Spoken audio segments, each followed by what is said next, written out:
up, everybody? We're back. As I know, a lot of people were not expecting us to actually be back this week, but we are, and we're joined by a really special guest, Mr. Brock Beard from NASCAR. So, how's it going, man? What have you been doing in the impromptu off week? Oh, going great, going great. Under the circumstances, I know we're all trying to make do as best we can. I've just been watching the 2003 Pontiac Excitement 400 to get my fix this week, and doing some other work on some projects that I mean to catch up on. I'm sure you guys are definitely understand that as well with what you guys do. And but yeah, I'm glad that we're on tonight. I wasn't sure we were doing this, and I'm happy that we are. Show must go on. Oh yeah, and I guess it's funny you say that, Danny, because the show must go on by us talking about the show not going on. So just for anyone who is watching the show and has been under a rock for the last week or so, NASCAR, along with basically every other sport, is going along with CDC guidelines due to what we like to call Voldemort, because the algorithm would hate us if we called it by its actual name. And we're postponed through the first week of May. What? And You're kidding me? What? When did this happen? I thought Chase Elliott won this weekend. well, I mean, we can say he did. No, Whatever world you want to live in. and it's probably a better world than we got right now. But yeah, so Voldemort has been going at us pretty hard the last couple weeks, and really they're postponed from what they say. The initial plan right now is through Martinsville. That at least like Martinsville should be the first race back if they're able to go by really just the plan. That plan can change at any moment. We've seen it. I have muted right now some news up right now in case something starts to change. That way I can get some breaking news. A little throwback to season 2 there. But right now it's looking like everything in the country right now is on hold for a little under 2 months. So I want to ask you guys, if it goes according to plan, and Eric, we can start with you. If it goes according to plan, what do you think NASCAR's approach can be? They're saying they want to get all the races in before the playoffs start. Yeah, it's going to be really difficult. From the sounds of it, I mean, what they keep saying is they intend to run all 36 races this year on the Cup Series side of things, which means I assume that means they're going to run all the Xfinity and truck races too that they're missing. I've also heard them say that they don't want to mess with the 10 races for the playoffs. They want those 10 races to still be the 10 races, but I think they understand that might be really difficult. So it sounds like a lot of double headers, a lot of potentially midweek races, especially this summer, taking advantage of any and all off seasons that we had scheduled beforehand. It's going to be tough. It will be difficult to get all those races in. But I do applaud NASCAR. It is the most NASCAR thing ever. It was the same thing they did before Atlanta last week, and they do everything they can, like in a rain delay. They do everything they can to get the racing in when they said they would, how they said they would, and sometimes that requires going up to the very last minute where it doesn't make any feasible amount of sense, and then sometimes it works, sometimes it doesn't.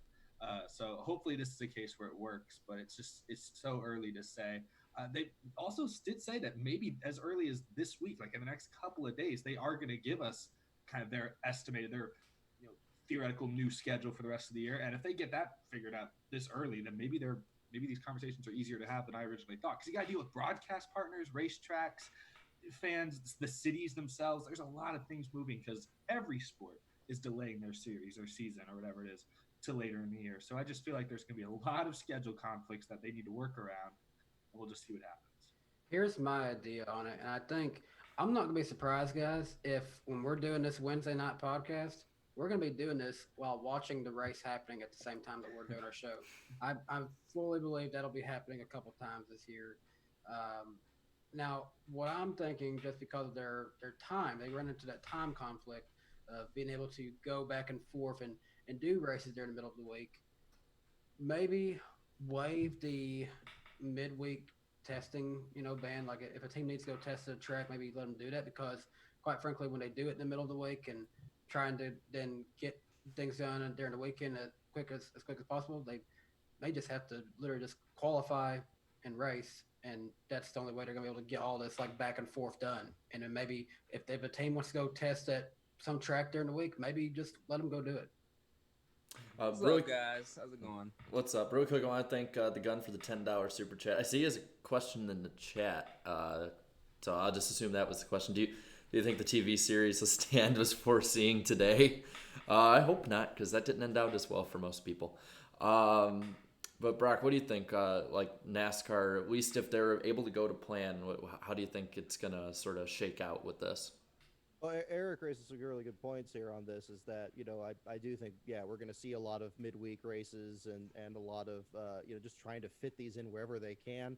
They got a little bit of an advantage because they got that 2 week period in there about that they were going to originally have for the Olympics. Who knows if that's going to happen? Last I heard, I think it was going to be like May that they have to decide yay or nay on that. We're going to see on that. I think one way or the other, looks like they should be able to work something out, especially if this schedule is going to be coming out as soon as we think it is. I think the thing I was really curious about is that if you go even further back in NASCAR history, you used to have some races that were held in previous years, and if things were going to be pushed even further back, I think really for all of us right now, we're certainly hopeful that it's going to be within this 2 month period, and that's it. But I think a lot of people are playing this by ear, and hopefully it's not any longer than that. But perhaps that's something that's still maybe on the table there. But fingers crossed, of course. Yeah, I mean, there's not much we can really do right now, but just sit back and just wait and see what happens. I don't know. I love the prospect of weekday races, though. I'm not sure how many would take place and also how often it would take place, but I don't know if they want to get the whole season in. I'm assuming it would probably take place more often than we originally think. But I don't know. I'm excited on that front. But I mean, this whole situation is just surreal. Just everything's just stopped. Not just for NASCAR, but like all sports are stopped. And I actually had the chance to walk the strip earlier today, and it is just a ghost town. Everything's closed. I don't know, just like only the essential stores are open up in the area too. So I don't know. It's like I know we're talking about NASCAR, but just like the whole world is basically like just on pause at the moment. It's surreal. Well, If you look at the traffic map for most metropolitan areas right now, ordinarily during the week they're probably like full of reds and yellows of traffic going so slow. Most of them are all green. Like there's no traffic issues right now. Yeah, there's none. There's none, dude. I mean, dude, it's just it's always crowded right by my house. I mean, right by my apartment because I live right by the strip, and it's just everything's just dead at the moment. I want to go back. Point, Danny, because I'm up in the Bay Area, and like we have some of the worst traffic up here. And I know Clint Boyer at one point came out to Sears Point and said like you got some beautiful sites, but nobody can get to them. But yeah, same thing, clear and green and highly unusual. Yeah. And I want to go back really quick to the point about the Olympics. The Olympics are in Japan, right? Yes, they are. And they have been, I've noticed a lot of people reporting they've been hit really hard by this whole thing. So I got to wonder if, because just I don't know when their exact deadline is, but I got to think that if they're not getting any better into the next 2 or 3 months, then, I guess, it's not a good thing in any means, but NASCAR could at least capitalize on that to fit extra races in.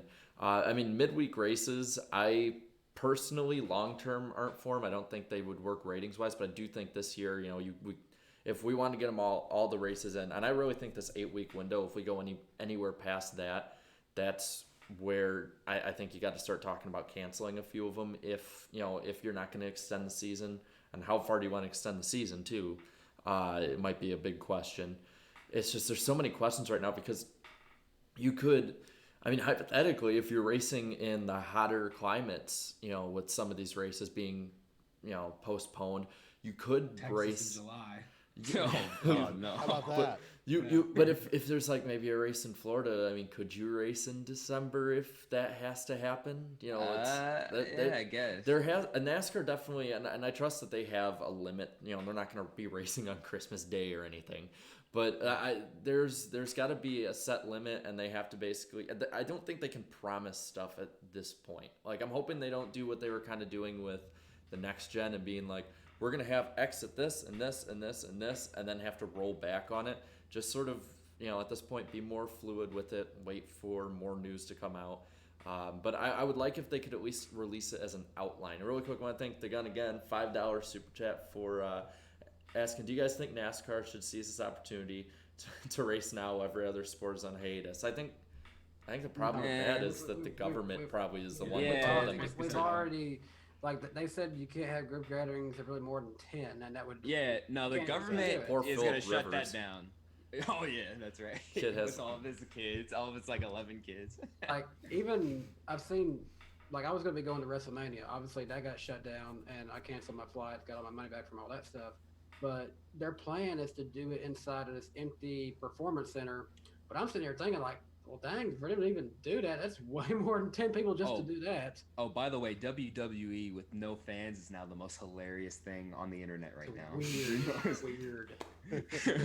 Can I get a hell yeah? Hell yeah! Basically. Okay, you just gotta know that, you just gotta know who that guy is. That's just part of his character. Oh, see, okay, that's like I'm like, what the? Like But that's something that he would just do even if there was fans there probably. So. But back to NASCAR really quick. I think the only positive out of this whole situation is that once this whole thing does get under control, and we're back to racing, back to normal, back to life as usual, the season's gonna be so unique in a way that's just like it's unlike none ever before. Really, I don't know. It's just like when's the last time NASCAR has really done multiple races in the same week? Like what, the 1950s, 60s, like way back when? It's been You know a what while. I mean? Yeah, something like that. And I don't remember like a whole season just being postponed or delayed like 2 or 3 months either. So I don't know. 2020 is just it's out of the ordinary. The only thing, and again, I'm not as well versed on history as you probably are, Brock, on this, but I believe, wasn't it during the gas shortage they would shorten the races by like 100 miles or so? That's right. They did. That's right. They That's- did do that. Exactly. I think that's like the only comparable thing I could think of, at least in like sort of modern NASCAR history, to coming close to this. I mean, this is legitimately and like just nationally and internationally an unprecedented event. Like, Yeah. we're probably not going to see something. I mean, the last time we saw something this big break out was probably over 100 years ago at this point, or around 100 years ago. I mean, it is like a once in a generation occurrence, really. We're living in history right now, ladies and gentlemen. So that's what's going on right now, and just everything's affected. And also, I don't know. I've just also been thinking about, like, I don't know if you guys have talked about them yet, but like just the people behind the scenes are the most affected right now. And there's just multiple people. And I guess I'll start off with talking about like the crew members. I was able to talk with a couple crew guys in Atlanta when like just DMing on Twitter, and also right after I landed. And I don't know, it's just like like a lot of these crew guys, this is all they know. And with just no racing going on, a lot of teams had to suspend operations. And I don't know, I just feel for those guys because like some of those guys don't have another trade on their other hand, or this is like all they know how to do. This is their dream. So even if they do sucks. have other skills, I mean, it's not just a NASCAR problem. It's just the whole country, the whole world. Yeah. There just may not be other jobs out there. Yeah, right but now, like I so. saw some tweets just talking about like, oh, no more racing, yada yada yada. But then I'm like, hey, let's not forget, there's some people behind the scenes who are affected by this whole deal. And I don't know, like Danny, one photographer who's been on the podcast, of course. He's looking for work as well. Yeah, I mean, you hate it for those guys. Like, makes you miss just a couple weeks ago when we were all fighting about journalists versus YouTubers. I know, it's so stupid now. Now looking back, it's so dumb. Well, it was dumb at the time, but now it's just like, was it really the biggest issue? No. And really quick, thank you, Wayne Montgomery, for the $4.99 super chat. He asks us, hey guys, if NASCAR runs all the way till December, that means that not really asked. He just says, if they run all the way to December, that means the next NASCAR off season is going to be really short because we're starting earlier next year in February. I think it's going to end the same time they plan to. I don't think that's going to happen. I think no way they would extend it maybe a week or two, but I don't think they would push it to December. I just said that because that's like a last case scenario option. And even if that was the last case scenario option, if it actually did happen, I don't think they would start the season right in February. They'd probably push the off season like a bit longer, maybe. No, they wouldn't do that. They wouldn't push the Daytona Really? 500. No, they wouldn't. They would not. No. Oh. Okay, look at how much they're having to adapt to the schedule this year. They're not doing that again next year. Yeah. You raise a good point. I hadn't thought of the off-season issue. That's a big good concern. point. Yeah, I'm not sure what's gonna happen, But It's the TV people, I think, that have the final say, honestly, with all this. I don't think that they're... they're paying the big bucks. we have chatted about this some though. This obviously not being able to gather in groups is going to pretty much eliminate a lot of the opportunities to test the next gen car for a little while. And with that being said, I'm kind of starting to wondering, if obviously with the 2020 Busch Clash, we're running the what's the 2021 Busch Clash, we're running the 2020 cars. So I'm starting to kind of wonder if we're going to be seeing ourselves in a 2007 scenario where we're trying both cars every now and again. Oh, that is interesting. Yeah, Damn, that's that a is a good possibility. point. Yeah, that is a possibility. I don't know. I'll ask. Do you go think? ahead. I'll ask. Do you think that's a better option? And I think because I think with the longer this goes, the more you have to start thinking more than just the next year. You got to think a lot more long term because if you're looking at like how many people have lost their jobs, not only in the sport but in general, and then just a lot of the long term effects it's going to have. Because I think I'm not going to go too much into politics here because I'm not going to do any bias stuff. Just going to say what I saw. What I saw was that they're talking about pumping in a stimulus package like $1 trillion into the economy, which would more than likely long term have inflation, which would cause more economic problems. I think NASCAR has to be looking at that and probably, they have to be thinking a lot more than just 2021, in my opinion. I think all the way through the end of this TV contract and beyond, because there's I think Darian and I talked about this a bit with Sloppy when we were in Atlanta. The longer this goes, the more long-term effect we're going to have, and the more it's going to change everything we know about entertainment and stuff like that. Basically, the whole world's going to change. Basically, here's my thoughts on this. My current plan is to go to the Martinsville race because I'm seeing the importance of if that's the first opportunity to go out and do something like a big event. Oh, you gotta go. We gotta go to that. Go do something. If you go to the race, just go do something because we really need to start stimulating the economy as soon as we can. Oh yeah, absolutely. Really quick, I saw Carl Singleton. He left $5 super chat. Thank you again, man.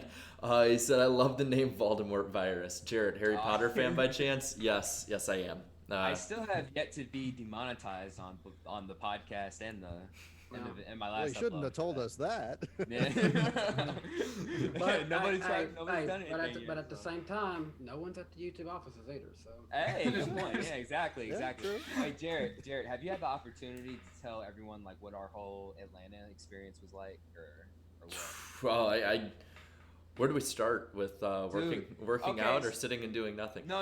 Okay, so basically, as soon as I land, they're like, "Oh, no fans are allowed in." So I'm like, oh, "Okay, I don't know what we're gonna do about that," because I guess there's like a big misconception that a ton of people think that NASCAR gives us media credentials. Actually, no, they give us hot passes, and then we just do the best we can with those.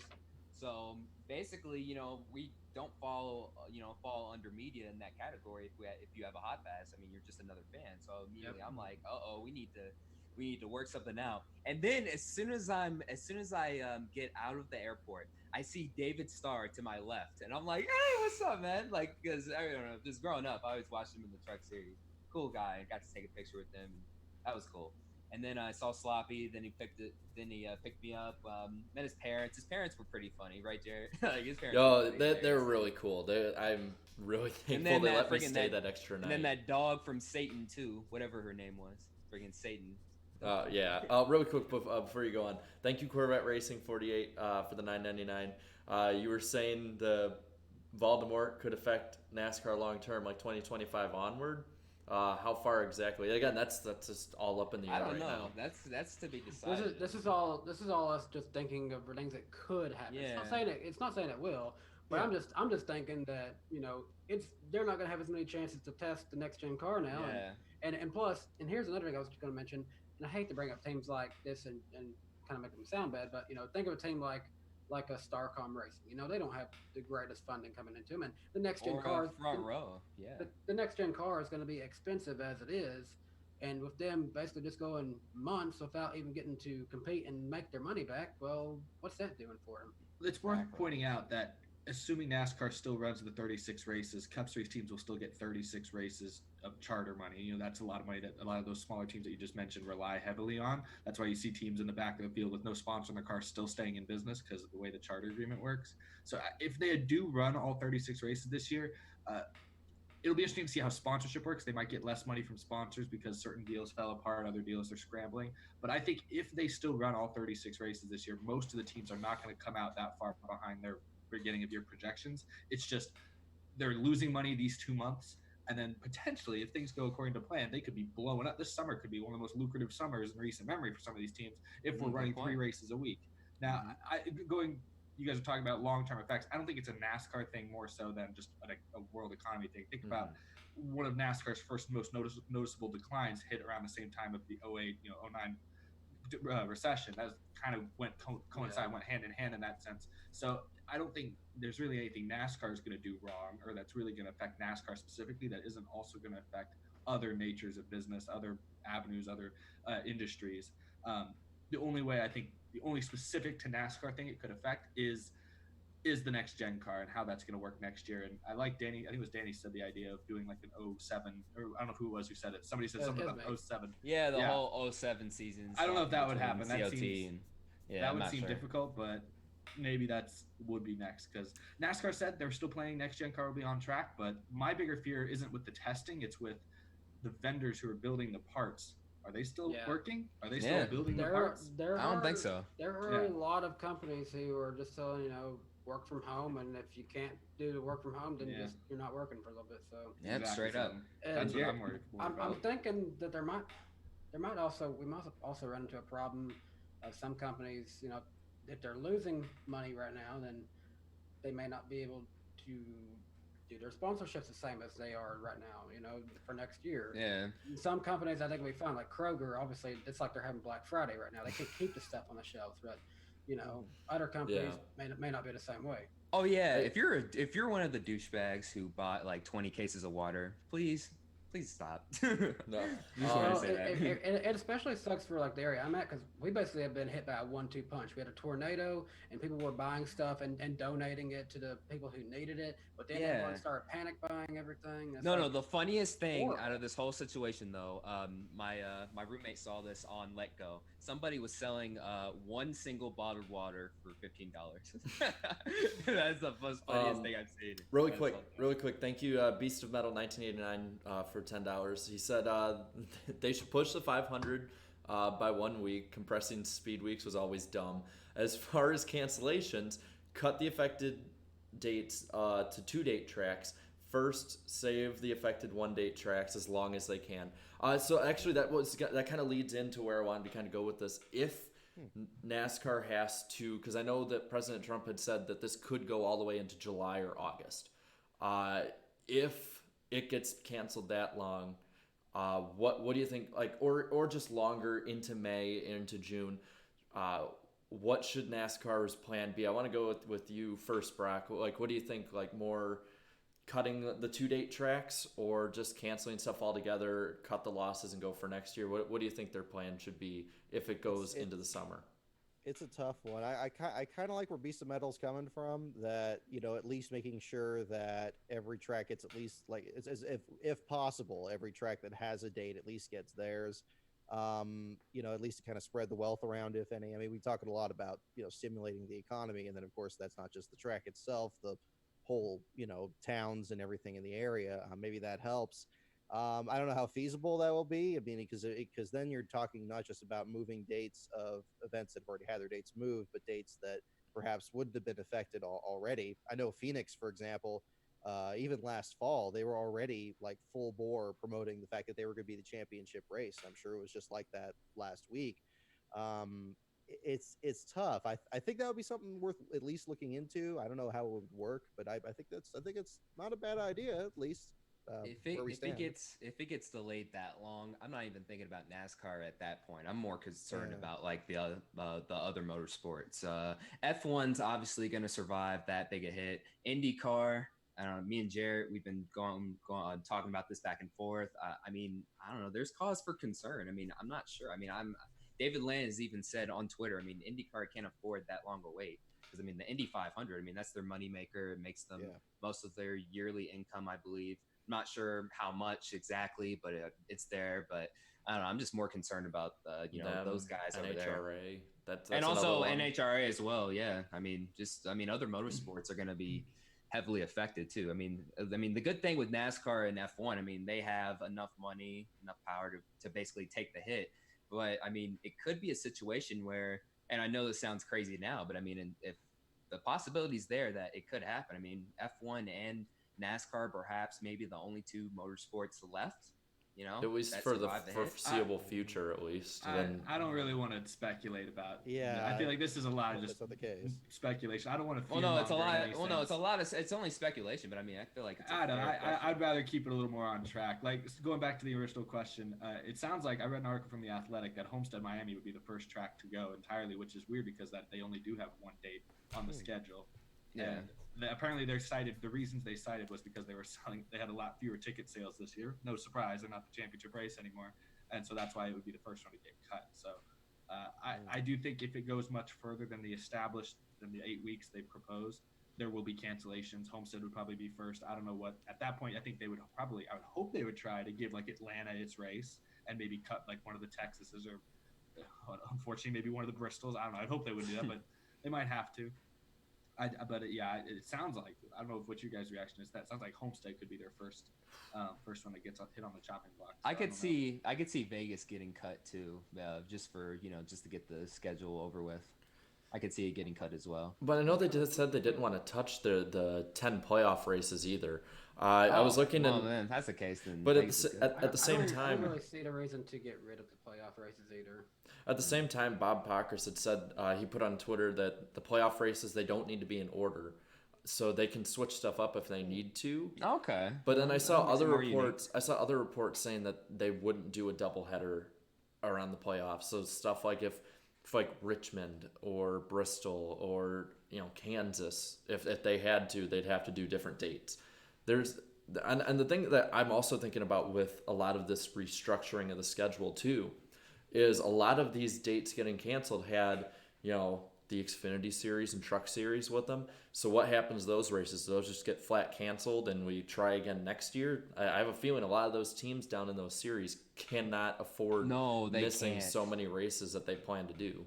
No, they cannot. Absolutely cannot miss a ton of races. So I would have to assume that maybe they would just cut it down a tad, but I'm sure their intentions are to get the whole seasons in for Xfinity and Trucks. I'm still thinking that you have to kind of go on that route of just honestly let them test in the weekend when they can and qualify and race, and that's it. Now, one thing that should be mentioned here is that it's not guaranteed. Again, we're all speculation. I was looking. I have the news up on a muted on TV behind me here, and that there's like almost a backlog of vaccination testing. I know Japan also, it was reported on there, is getting close, they say, to getting a vaccine and starting to test it. So again, none of this is in stone. I want to repeat that because I know some people might be like, they're claiming this and then it didn't happen, they're hacks or something.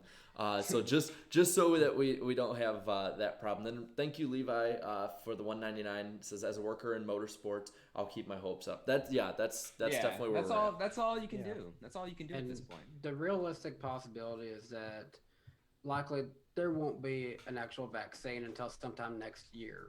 And also, one thing that we still haven't seen, because we've still kind of been in this weird temperature where it's like winter and it's also spring. It's not really like warm in the summer. As usual, I think with most like flu season, doesn't it tend to kind of go away once it gets really hot and temperatures are up?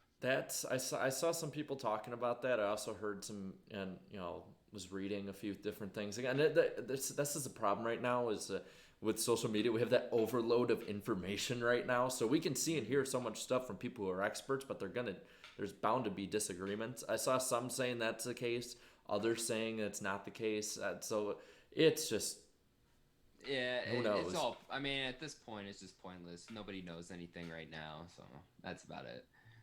So yeah, in its place so far, at least in Real Racing's place, there's been more of a push for online racing. Really quick, before we get into that, thank you to everybody watching. That has, at least on my screen, it had 183 watching and only 39 likes. Come on, lick that like button. Let's go. Like button. Come on, yeah. Smash that like button. Yeah. Come on, man.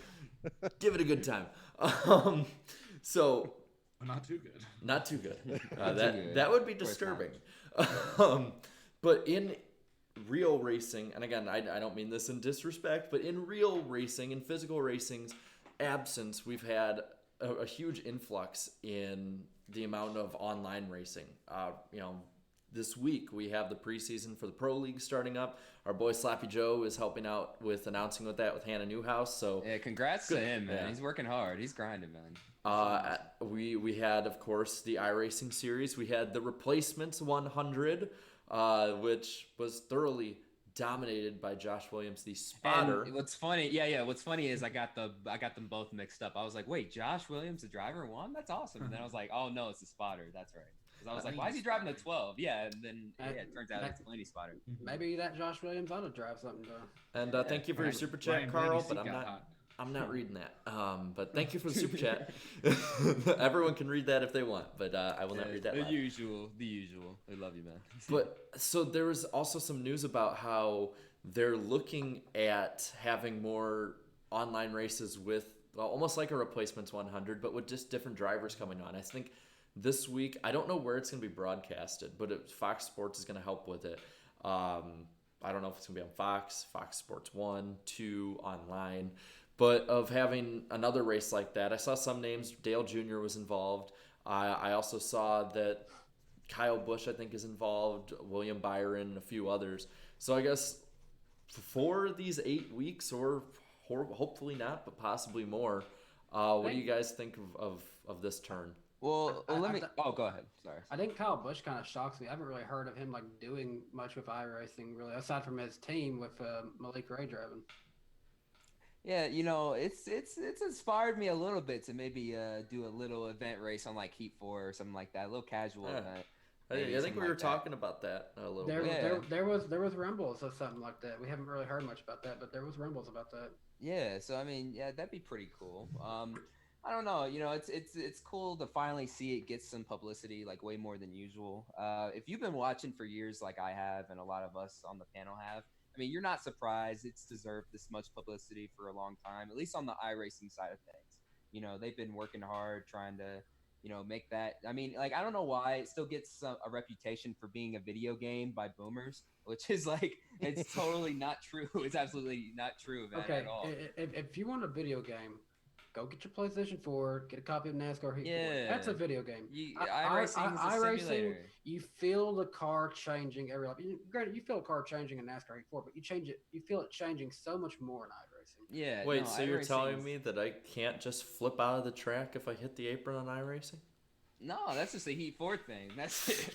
That's about it. But no, I mean, it's cool to see it get this much publicity, and some of the guys who have been racing in there for a while get some notoriety. That's pretty cool. What's his name? Ray Alfala. That's his name, right? He's like a 3-4-time champion. So it's cool to see him get some publicity from that. I wish there was a way that there was like a racing reference style thing for these iRacing guys, because I'd love. Oh, there's not. I thought there was. I don't think there's. Maybe someone has a backlog on it, but I've never really been able to find something like that. Well, it deserves. If someone can find it, it deserves to. Because I'd love to do like some history of iRacing guys. Yeah, racing. Actually, that would be great. Yeah, racing reference should get on that. Have its own like little iRacing section. Go back all the way from the inaugural season and get all the stats and all the drivers. Because didn't Junior was the first one to win? Junior was the first. Right? He won the first race, and he ran a lot of the super speedway races that year. I think he did a few other ones, but he's been really a big part of it. Yeah, I think even what's his name, Timmy Hill, even raced in there for a while too. I mean, those are the only two actual NASCAR drivers I remember actually racing in the series. But yeah, man, give it its own racing reference page. I should start making some content on it too. I mean, there's a lot there. Really quick, Beast of Metal 1989, thank you for $5 super chat. Says, I don't hit like buttons because I despise everything. An attitude reflected on my Patreon name. Good to know, man. And then Michael Klein, how's it going, Michael? $2 super chat said, I spot a classic car in Jarrett's screen. What is it? 1970 Chevelle. You should have heard it last week. Oh, it was great. Yeah, we will not be closing the show out this week with it. Would you gas yourself in the garage? Actually, yeah. Yeah, a little bit. Pretty much. Yeah, pretty much. It wasn't me that started it, but I didn't open the garage door, so that was my fault there. Let me see if he's gotten back to me yet, but I wanted to talk a little bit, and we can talk about more as the show goes on, too, about... Oh, yeah, I haven't got news from it. Never mind. So I saw the Rucks are in the news again.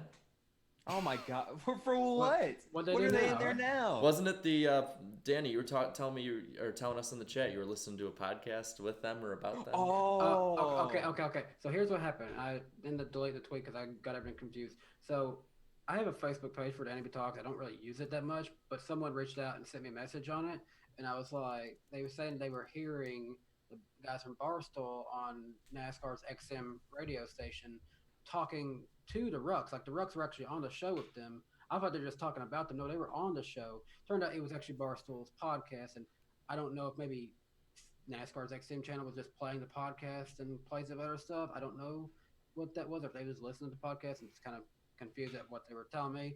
But either way, Barstool's podcast had the Rucks on the show, and it got to be a very heated conversation with them, actually. Like, and I'm not gonna lie, I lost more respect for Angela. Well, of course. Wait, They're wait. both What did they insane. say? They're both insane, man. So Angela, the whole time, the attitude I got from her was just like, "Give me some credit, guys." I'm like, that's all I kept hearing. Credit for what? I'm generally laughing. I'm generally And I was so confused because Mike kept admitting that he was a well-off guy and that they got money because obviously they're willing to put up $100,000 apparently for this bet that she's got in mind. But yet the vibe I kept getting from the way they were saying is that they're not willing to go pay for a KBM car. They don't want it. They don't want it. Like It's a reality show. They kept saying that they're not going to pay for it, but a sponsor can pay for it. But I'm like, okay, but Nobody's gonna sponsor her. Are you serious? Are they? Oh my God. I mean, a company would sponsor her, but maybe not for many races. Yeah, maybe not for that many, but I don't know.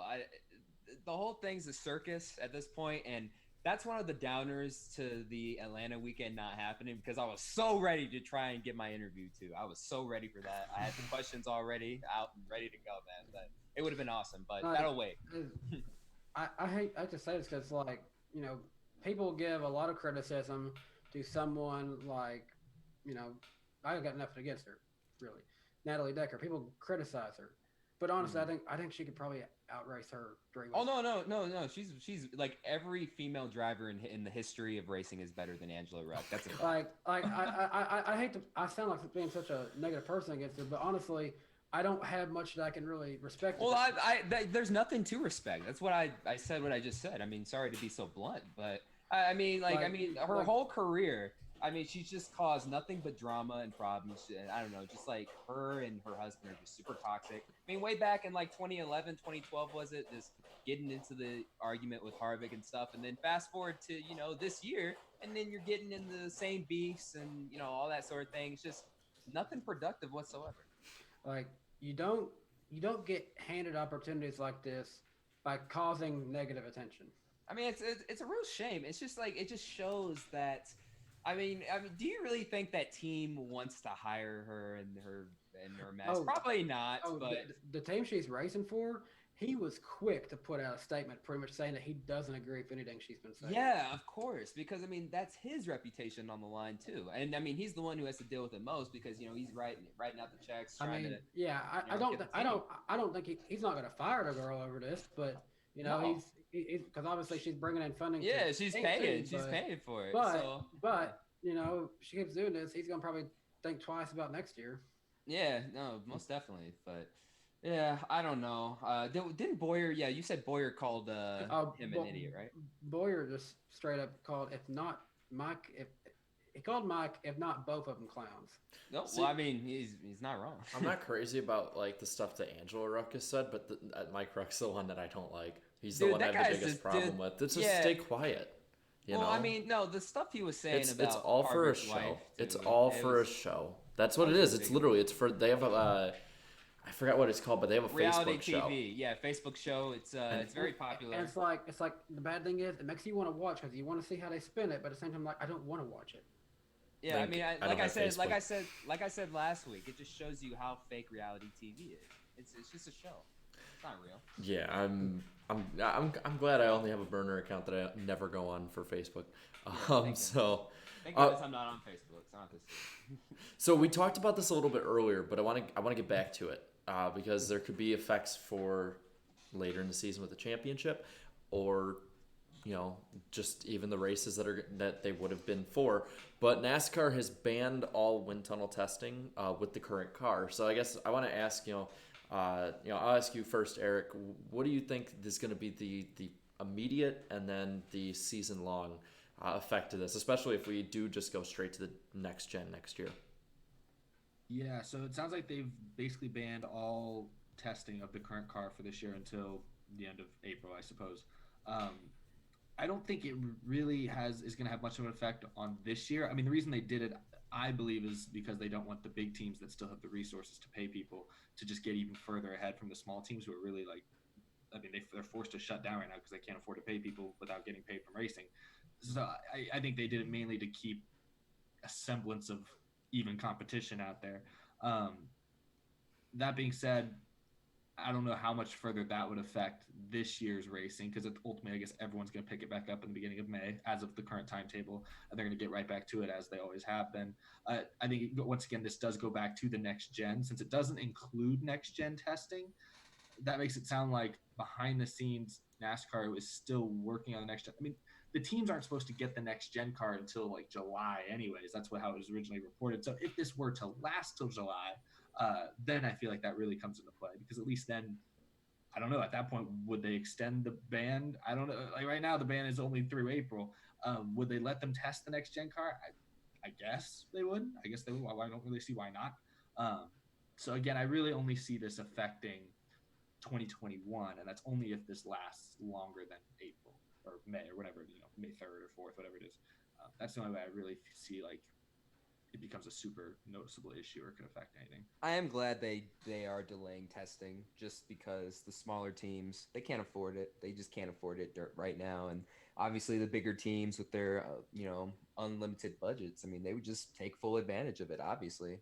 But no, I'm glad they banned that. But I mean, as far as the effects are concerned, I agree with mostly what Eric said. I mean, probably won't see any of the long-term effects until next year sometime. So I want to just point this out real quick. I'll point out Super Chat really quick. Earnhardt Fan Productions, thank you for the $5. Said I'd sponsor her for $1 because of her attitude. Hey, at least you gave Jarrett more than you would with her at least. So I just realized that. So $5. He sponsored Jarrett more than he would her. And yeah, pretty much. So now we're gonna split that 4 ways. No, or, we never. Or 5 ways. We never. Or 5 ways. We'll just split it even. I'm not good with decimals. You and me both. Woohoo! So another story that came out of this so far this week, Adam Stern reported that NASCAR struck a deal with Hillwood to redevelop a surplus of land across 13,000 acres around their tracks. And Eric, we were talking about this before anybody else jumped in here, so I think you got the best grasp on it compared to me. What's going on with that? Yeah. Tell me about it. Well, it sounds like ultimately, per Adam Stern's report, NASCAR's kind of doing what we've all suggested they should do, and some tracks already have done. It's all about developing the area around the racetracks to appeal, to basically get fans out of their houses. I talked about this on my show today.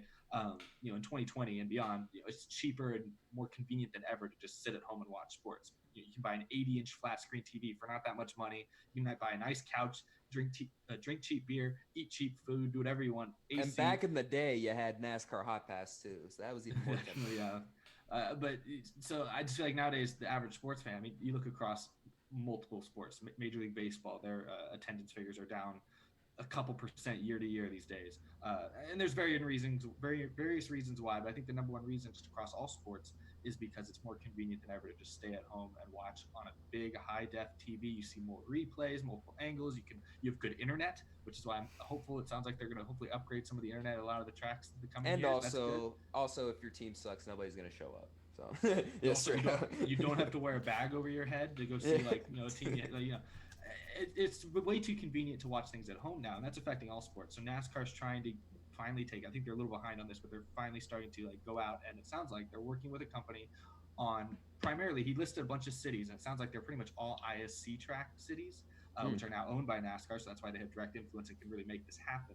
The SMI tracks like Bristol, Texas, Atlanta, they weren't really mentioned on that list, so it sounds like Yeah, sorry, you're out of luck on those. Yeah, tracks for now. yeah, pretty much. But it sounds like they're really going to focus. They compared it to like the Hollywood Casino and all the stuff around Kansas Speedway. They compared it to Daytona has all like a whole like bunch of strip malls and restaurants and shopping centers, and now they have the Daytona or one Daytona, whatever it's called. I haven't been there and seen that specifically, but I know that's kind of a big, just overall entertainment and just hub right by the track. I've seen this at Texas Motor Speedway. They've recently built a whole like shopping center and restaurants right by the track. It's all about creating more of an actual like. There's more to do than just watch the race, because ultimately you're not going to get people out of their houses these days to just watch a race anymore. At least not the average fan. No, you need to not today. appeal to them. You need to appeal to all their other senses. I said this on my show, but one of the best experiences I had going to a race was 2016. I went to it's now the Clash, but the Sprint Unlimited at Daytona. And it was a night race. Watched the race. It was a great race. I remember that video. You leave the track, and it's kind of trafficy, so you're like, oh man, we don't really want to sit in traffic. So instead, we just walk right across the street, and there's a ton of restaurants. I mean, yeah, it's like Applebee's and Chili's and Cheddar's. It's not like super great food, right? But it's comfortable. You spend $10 on your meal, you chill for an hour, watch TV, and then you come out. There's no traffic. It's a beautiful experience. We did that after the Xfinity race. We all got together. We went to IHOP and we ate for a while, and then we got out, and it was no traffic. Had some chicken and waffles, and I paid for it the next day. Some tracks, like I love Bristol. Bristol, when we went there for the first time this year, at least it was my first time there. Beautiful, super cool, but it's in the middle of freaking nowhere. Like there's nothing around Bristol. You're only going to attract hardcore race fans to Bristol Motor Speedway. You're not going to attract, casual fans, at least not many of them, to Bristol Motor Speedway consistently. So that's why I think there's a lot of tracks that fit that same bill. They're just in the middle of nowhere, don't have a lot going on right around them. And it sounds like NASCAR, now that they own a lot of these tracks, have more direct control over them, they're going to kind of make that investment and really try to turn a lot more racetracks into just entertainment hubs. I have noticed with Bristol, that track tends to attract a lot of people to come do like a kind of like pop-up activation kind of thing. So that's one advantage to them.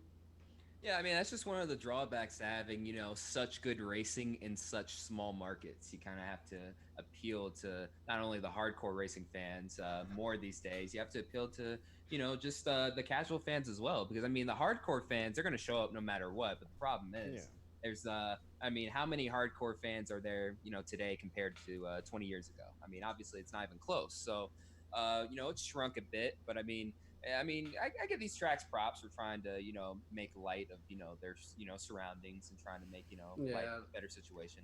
And that was one of the issues. And as I was researching Nashville Super Speedway when I did my video on them last year, and just looking at the way Nashville is, where the Super Speedway had nothing to offer. It's in the middle of Lebanon. There's nothing there. It's actually far away from the little town of Lebanon.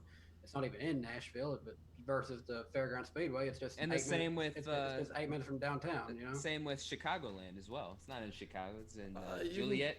You can go down to the Illinois State Penitentiary. Fun tourism there. And also, if you're in the infield, your RV can get sunk in the ground pretty much. Yeah, they definitely do need to get some upgrades. But I want to point out real quick, thank you again, Beast of Metal, for the 250. He says, don't be knocking Chili's, bro. But I want to circle back a bit to what you were talking about. you'd mentioned good internet, strip malls, more to do with the race, restaurants, just a lot of stuff. Almost building a town, a mini town around the track. I know when they showed the plans for what they wanted to do with Atlanta, and it was like they basically just this amusement park town just juts right out of I think turns 3 and 4, and that is a huge, having so much stuff is huge. I hated for a long time saying the modern sports fan because I'm more old school. I will sit if it's like a 6-hour crash fest like the 2005 Coke 600. I will sit and watch the entire thing. I've been that way my entire life, but I can admit that there's been a lot of changes and a lot of people aren't that way. They want to walk around and do stuff. I understand that.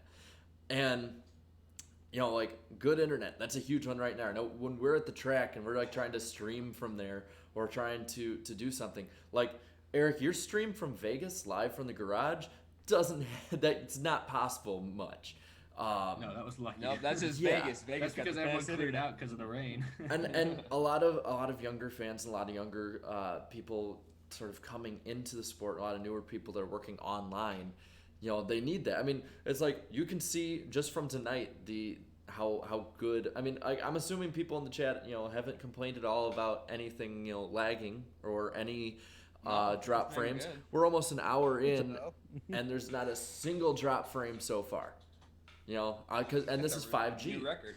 It was New 5G. It's 5G that we're on, and that's what the tracks are going towards. So I think that, you know, right there. But and Danny, you talked about afterwards we went to IHOP, and there's a lot of other restaurants that are right around there, and I think that's the goal that they're trying to do is build a small town inside another town around a racetrack, because it's like you're saying Chicagoland. I mean, when you look around Chicagoland, the most prominent thing around that track, and again, I've been going here for I think 14, 15 years now.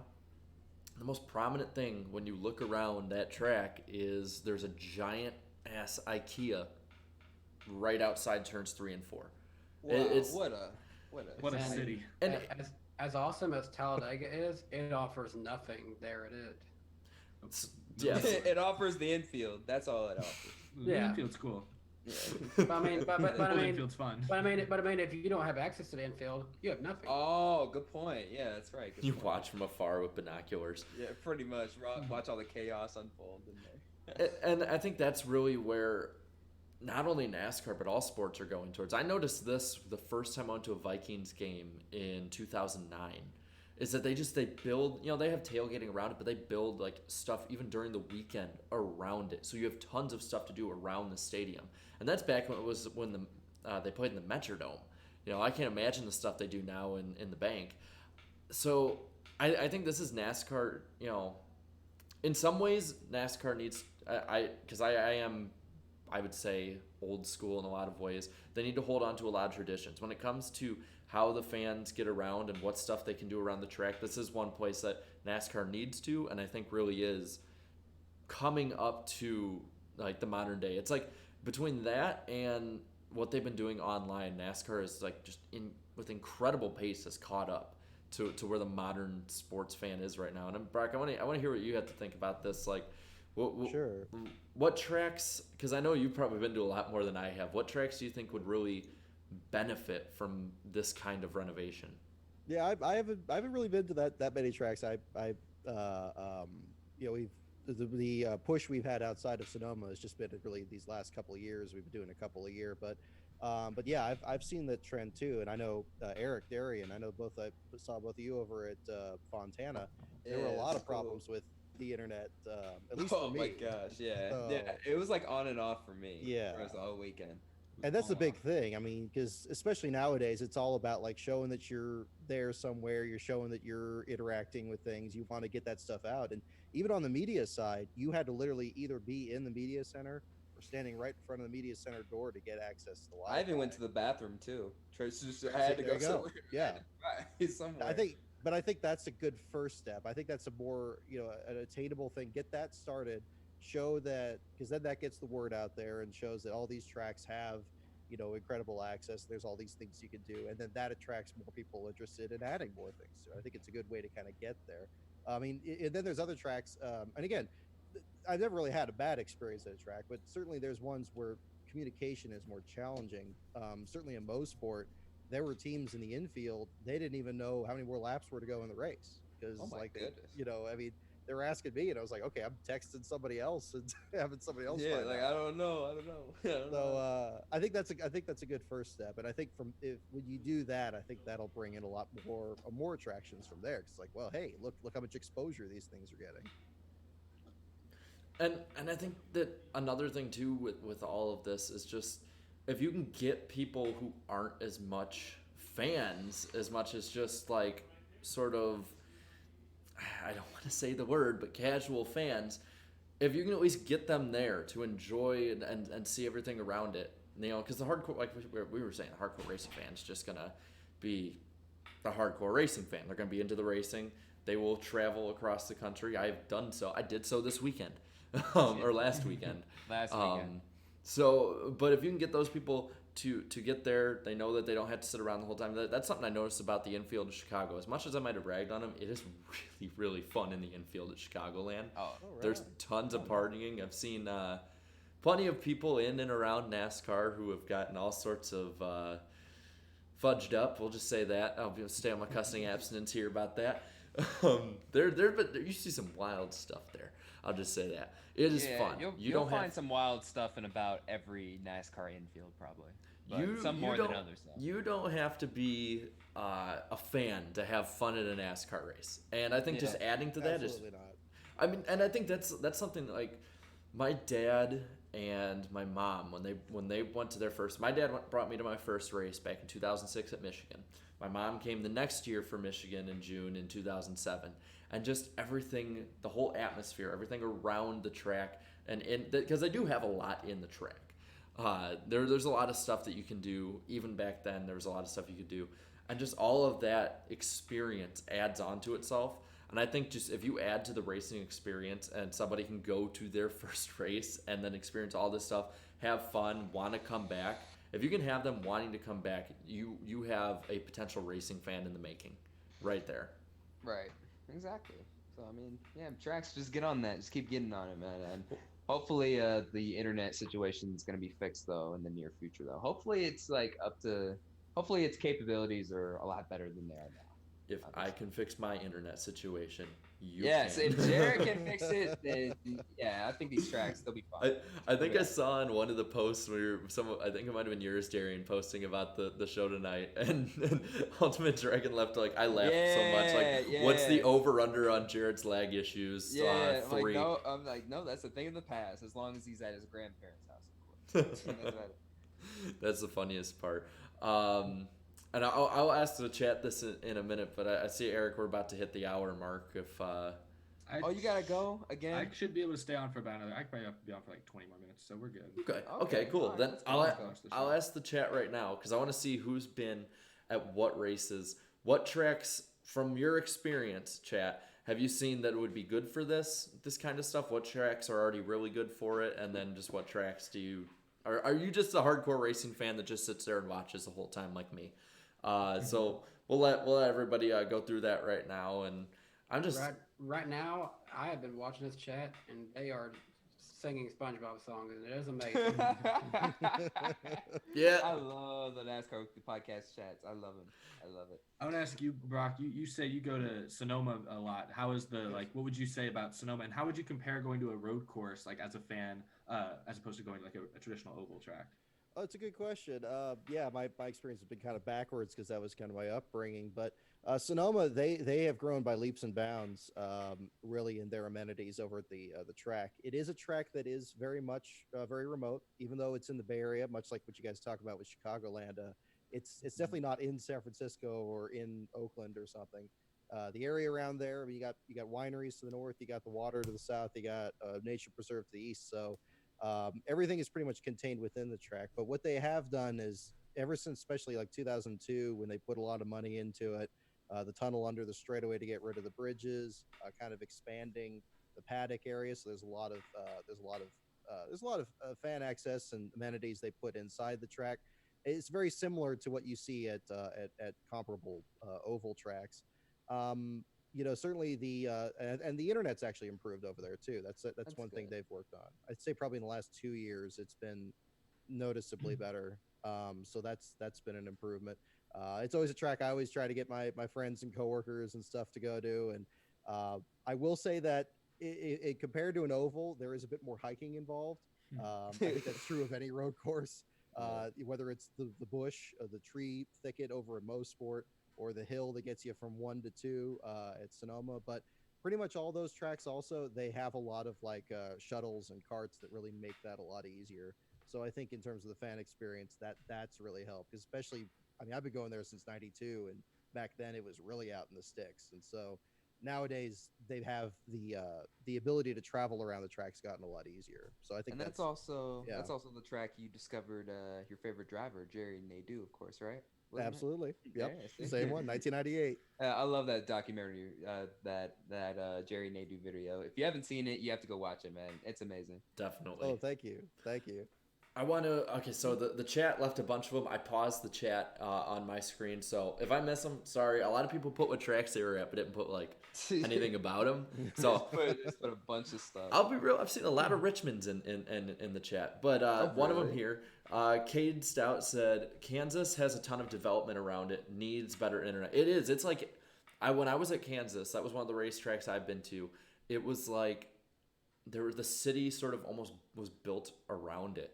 Like you drive in through this main road, like through the interstate, turn off, take like one road about 800 feet down, and you're right at the credentials office outside of turn 3. It's right in the middle of the city. Oh, cool. And I do agree, the internet was a problem. I was sending at the time it was like our Homestead chat updates on Ryan Blaney's race because he was having a really good race. I was basically, without him knowing it, shadowing Marty Snyder. But I learned a lot. I learned it's not just running to each pit and that's it. There's a lot more. And to he even predicted that Blaney was gonna blow a tire. Like, don't be surprised. Oh yeah, surprised if he blows a tire. He ends up blowing a tire. It was so funny that whole race. The tires kept looking worse and worse and worse every time he took it off. And then I heard they were gonna have that long green run, and I'm like, ain't gonna go well. That. Yeah, I don't know about that. Let's see a few more here that I saw. Indy, I live across the street. That's awesome. That's actually really awesome. Oh, that's cool. I'm actually, I don't know where exactly you live, but if, more than likely, it was planned positively. When Indy happens, I'm going to be going there, staying at a friend's house across the street, so I might be in your neighborhood. I think I might be going as well. Yeah, same here. Let's see. Texas. It says Texas needs a little bit of improvement. D-Dog Dan said that. Eric, what do you think? You've been to Texas. Texas, as far as internet goes, yeah, I mean, it could stand to get a little bit of improvement. As far as the area around it, it's getting there. It's better than it was like even 5 years ago. They put in a big Bucky, or not a big one, but a pretty good sized Buc-ee's right by it. I don't remember when they put that in, but it was probably in the last few years. And ever since then, they've added some more stuff to it. So now they even put a Torchy's on the infield. Torchy's tacos. I don't know if they have those around the whole country, but they have those in Texas and I guess some other places. Pretty good. So they put one of those in the infield. So they've made some improvements the last few years. I have never heard of that taco place. What is it called again? Torchy's Tacos. Torchy's Tacos. It must be a Texas thing.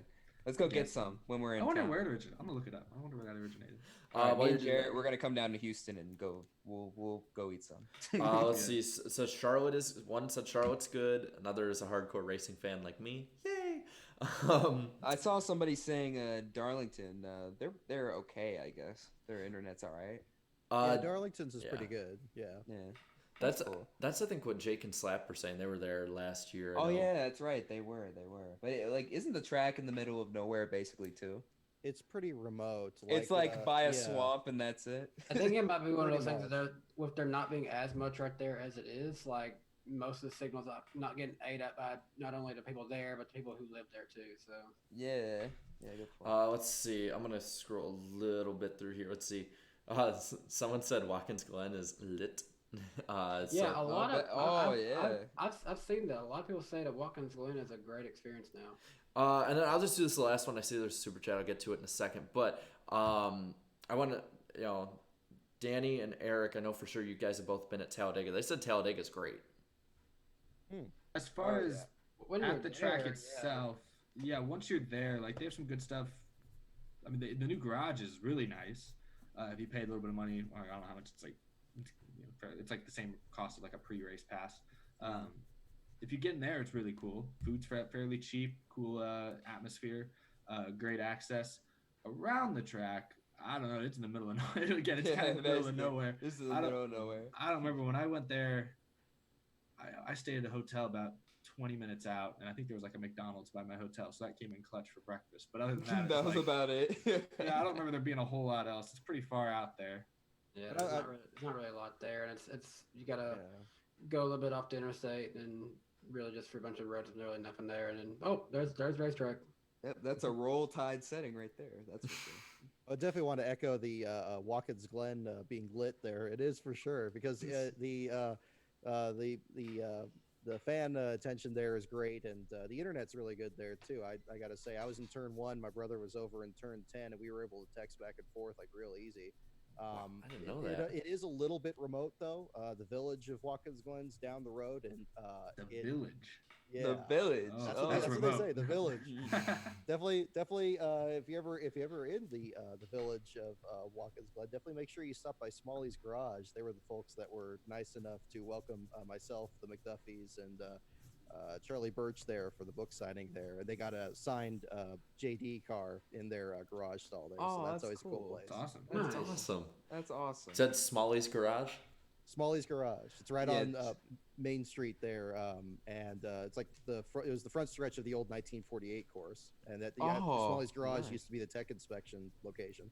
Oh, okay. I'm writing Jared's all writing this that down. The- Yeah, he's the- always writing stuff down. Yeah, I'm always like the one taking notes during the show of like what people are saying because I find this really interesting. I'm keeping that in mind because I want to go to Watkins Glen more than likely Recommend it. next year.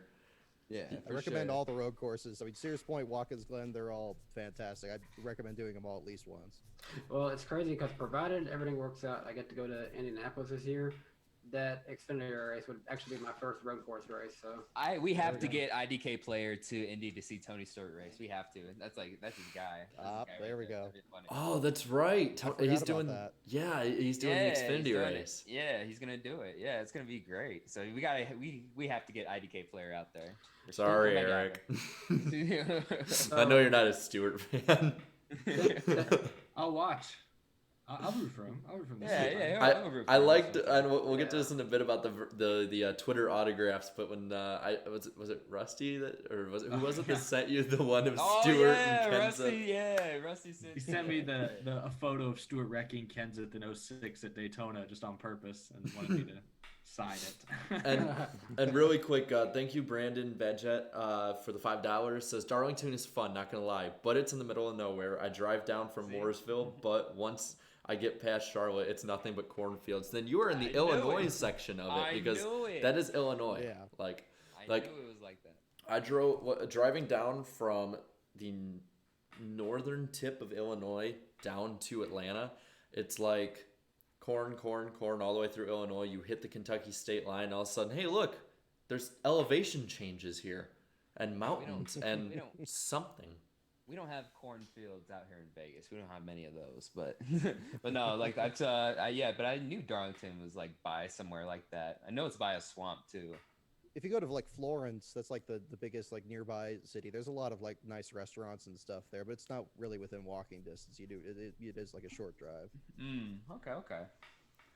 So, okay, I want to bring this. I guess I was gonna say we're bringing it up later, but we can bring it up now.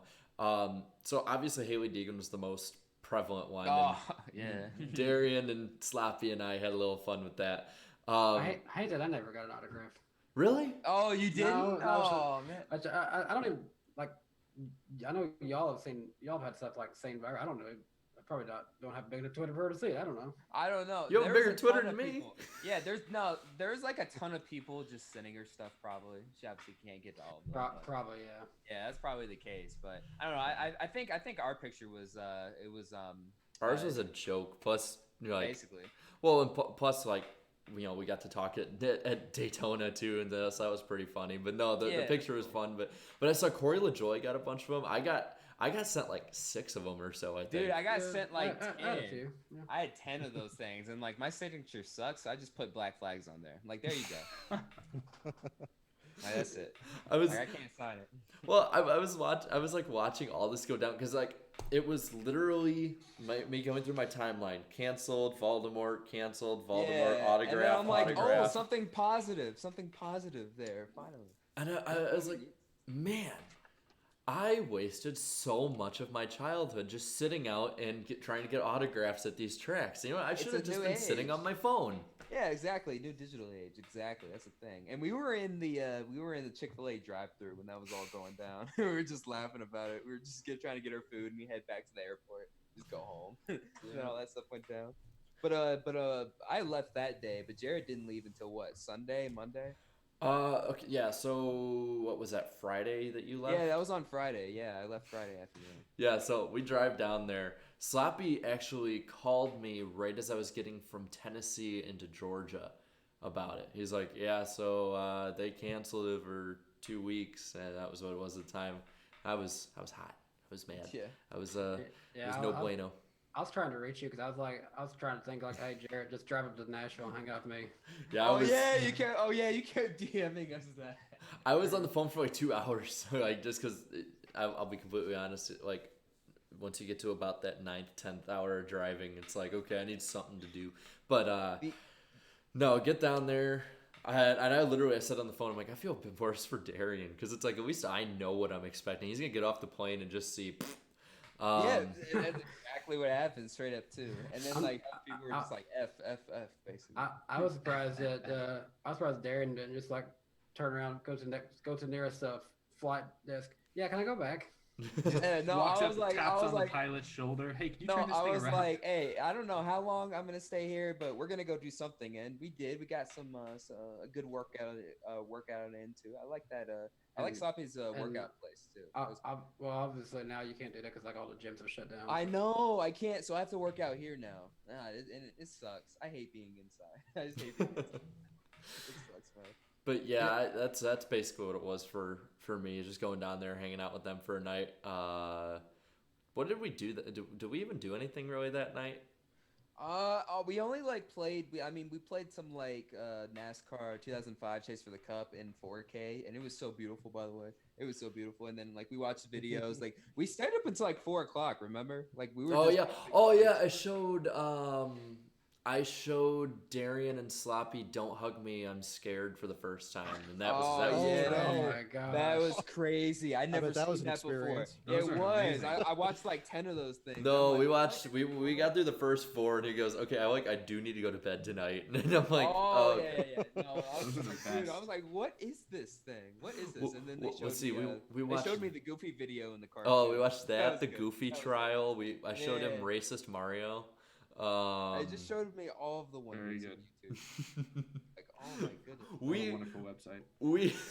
Yeah, and us, we're on here. That was basically just passing the time. And then Sloppy and I did a stream on. We tried to do a chase during 05 Chase for the Cup. y'all blew it. Y'all blew it so bad. I was rewatching that. No, I was he like, screwed me over. I had literally charged from 43rd to 1st in like 3 laps at Talladega. I was just slicing and dicing all the way up there, and then he didn't realize that moving the mouse meant that it unplugged my controller, and I didn't. Oh yeah, win. I watched that live too. You were like, I just hit the wall. What the? I'm heck? like, and everyone in the chat started blaming me like it was my fault. I'm like, yeah, like I meant to go straight up and just make it. I'm like, I'm bad, but I'm not incompetent. Yeah, Jeez. Come on, man. But no, yeah, that so- was funny. That was funny though. to see. You guys want some breaking news? Let's hear it. No. Here we go. All right. Well, shout out to the first person I saw from was from D-Dog Dan, but Adam Stern just tweeted that FS1 will in fact be the ones airing the esports pro invitational thing. Nice. everybody. Very So, nice. Wow, well, good for them. Confirmed. What day and time? Sunday at 1:30 Eastern. All right, I That's know what I'm That's watching. a game changer right Yeah. there. I like that. That's pretty I cool. love how the esports can actually get like the more reasonable times than the regular races. Like, Oh, you know, that's a good point. Yeah, that's a good That's point true. there. You would have It's like, loved. oh, when... Oh, there we go. Go ahead. I don't know. That's it. You'd have loved when David Land was on the show a few weeks ago because he was like noon. Yeah, for the 500, he's like, this is why you do it at noon, basically. Oh my god. Well, see, and I've always said, like, you know, I'm one of the West Coaster guys here. I mean, you know, like I'm sure you know, Darian, you could empathize too. I mean, you know, I remember growing up and watching the race. I was like, okay, I'm gonna get up. It's gonna be 9:30 in the morning over here. It'll be 12:30 on the East Coast, but that's fine. And then you got, you know, you watch the race, and then it's the rest of your day. I mean, I think Yeah, it's- pretty much. Yeah, I mean, like, Yeah. I mean, I don't mind races ending at like 2, 3 o'clock because then it's like, Yeah. oh, okay. Like, honestly, to me, I can't stand East Coast time. I just can't. Like, I remember 2 summers ago, I was in Virginia, in Stanton, Virginia, and like I was watching the Pocono race, and then it was over with, and then all of a sudden it's like dark outside. I'm like, wait, what? Yep, The race just ended. What is it? Why is it already dark? You know what I mean? Like, so everything just starts hella late out there. But nah, like I don't know, the West Coast time. That's just me though. That's just me. That's just my yeah. preference. I saw. I don't think it's just you, but yeah. Yeah. I saw in the chat someone said I need to make a poll for that one. I will. I'm gonna make a poll for Yeah. that. Yeah. I need my fix of polls here. It is actually really eating at me that I can't have a poll this week because I like You just gotta looking get at creative. them. That's all you gotta do. Just get creative with it. I feel like you should have done some kind of poll. Been like, what did you do this weekend? How was your quarantine? Great, good, okay, Or below average, no. bad. For, the next poll from your next video, from your last video, Jarrett. Which race did you watch in the quarantine top 10? Yeah, that could There be you go. something. I mean, like you just uploaded the video, so I'm like, that's a good one. Yeah, I can't wait to see what races people watch because I tried to go like outside the box with all that. Just Hey, a if you little bit. want to watch, if you want to watch a boring race, the 2,500 is for you, my friend. That is one of the most boring. I'm telling you, I races put it I've in the ever vid. watched. I put it. I'll spoil one of them. I put in the video. The 2009 Pepsi 500 is outside of a BS debris caution is actually not that bad of a race. It's actually surprisingly good for that era. Pepsi 500. California. Which race was that? Oh, damn! That was that was the fall race, right? Yeah, Jimmy Johnson I think Yeah. ended up winning that one. Yeah. Well, oh wait, was it Stewart or no? Stewart was 2010, wasn't it? Wasn't he or Yes, 2009? yeah, he was 2010. Okay. I see in the chat people are putting their races they're watching. 2009 Aaron's 499, 18 Bristol night race, 2004 fall Atlanta, Kansas 2008 with Carl Edwards doing a full Leroy Jenkins into the corner. I mean, there's just so many races on YouTube you can watch, and that's we appreciate the race uploaders. It's definitely helping us get through Absolutely. the tough times right now. I do think we should talk about one of the race uploaders. He's getting out of the game for good now, it sounds like. I saw on Smith TV put an update for him, but RaceFan84 is dropping out of the game. But I watched so many of his videos over the past, I don't know how many years, and all those races. Yeah. And they made a deal. Smith TV is going to be putting those on his channel. He's already started. I'm subbed Yeah. to him. He's already started as well. But, So yeah, I no mean, one send hate to. Oh, there goes my pencil. No one send hate to RaceFan84. Like No. I don't blame him. This is a perfectly mutual agreement between both of them. So Yeah, Yeah. I mean he's already contributed enough as is. I mean he just wants to take a break from it all. So But- I really appreciate it. I give him credit. That kind of uploads really is like a big bedrock of what a lot of us do, and it wouldn't be there It without is. those channels. I mean, it's like basically a major bedrock for my type of content, for Jared's content, but most importantly for the entire community, just to watch races. So I want to ask you guys this. I saw that NASCAR uploaded the 2005 Atlanta Already race. watched it. All right, okay, so I know we've all watched that race at least once. I don't know if how much of it we've watched since it came out this morning, but I was gonna say, like, I guess we could. I don't know what to really ask other than just like, are you kind of happy with this pick, but then two, like, what other picks do you think they should do? I've given my thoughts in videos before, but I don't know. It's been that 20 minutes, Eric, so I should probably let you go first, just so I don't hold you up too long, man. Oh yeah, that's right. I'm trying to think of some other races. It's funny. I remember races I hated more than I remember races I really liked. That's not entirely true. Going back like recently, I loved obviously 2018 Chicagoland was great, but that's still pretty recently. That video is already up on their YouTube channel. I'm pretty sure it is at least. I don't know if they would. Yeah, I They wouldn't do something that recently. God, I hated 2012. You were talking about California in 2009. I hated the 2012 race. I think it was 2012. That was a rain shortened race that I think Tony Stewart led almost wire to wire and Caution free free. until Yeah. the rain hit, and that was California. That was rough. That was I guess if we want to get into like random races that you wouldn't think would get as much, I don't know. Like I don't know. Maybe the 2001 Rockingham race in the fall when Joe Nemechek won. That's pretty underrated because Kenny Wallace almost won that race. He finished second there too. Here's our boy, our boy Slaps in the chat says 1991 Martinsville Fall Race. Gant, Mr. Yeah. September. Yeah. Like maybe upload the Mr. September win. All right, chat. Be aware of your surroundings. Yes, be aware of your surroundings as always. So that was I'm never letting you live that down, Slap. maybe upload some of the night races from Bristol in like the mid 2000s. Yeah. I mean, just upload those in its full quality. I mean, if you want to go way back, maybe if you have something from like the 70s, other than the 79 500, maybe look into uploading that. What about 76 the first is ever? underrated.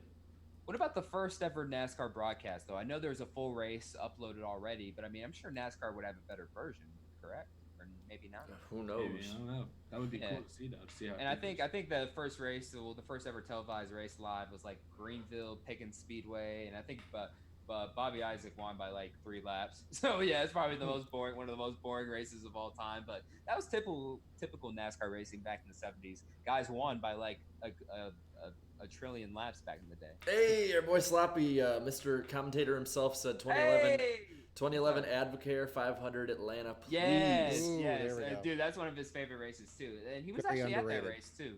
Remember, Sloppy showed us like some pictures there. He was actually at that race too. Thinking of races I don't really remember much of, obviously remember what happened to Carl Edwards and Kozlowski, but what really happened in the 2010 Atlanta race that year? Not much. I mean, Kurt Busch ended up Which winning one? that race. Montoya The should have won it. spring, Yes, the he spring should one. have. Spring one. Yeah. Mon- And I remember Montoya was Go ahead. charging those last He had couple that one laps. dead to rights until He that was, caution came yeah. out. And didn't Junior? He had the pole, but then he just did, I don't know. I guess. Yeah. He dropped there off the was- face of the earth. Yeah. There was that clip of his qualifying run though, and his car was screaming. It's screaming. I know, it was beautiful. Those were good times, man. I remember those days, man. That was beautiful. Let's see. I'm trying to think of one that people wouldn't immediately list as one. Oh, okay. I'll be selfish here with it. I know this isn't on the top of pretty much anyone's list, but I would love if they put the full version of a rain shortened race. My first race, 2006 3M Performance 400. It was a really, really good race leading up to it because you had no idea if they were racing to lap 100 or 200.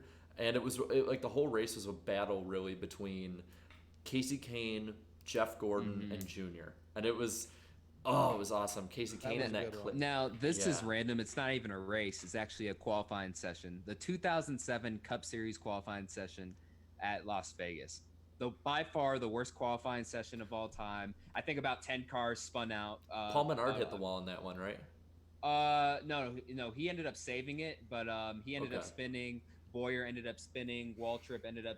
Oh, that was after the repave and reconfiguration. wasn't it? I was about to say that. Yeah, so it was like the first time they were on the new reconfiguration, and I don't know, it was just bad fast and it was just bad loose. So I don't know, and this was the last year of the Gen 4 cars as well. So like they were handling terribly all weekend. So they were good. But the thing is, the problem is though, I remember just watching this in person as a kid, like wow, like holy crap. But I haven't found a full broadcast version of it online.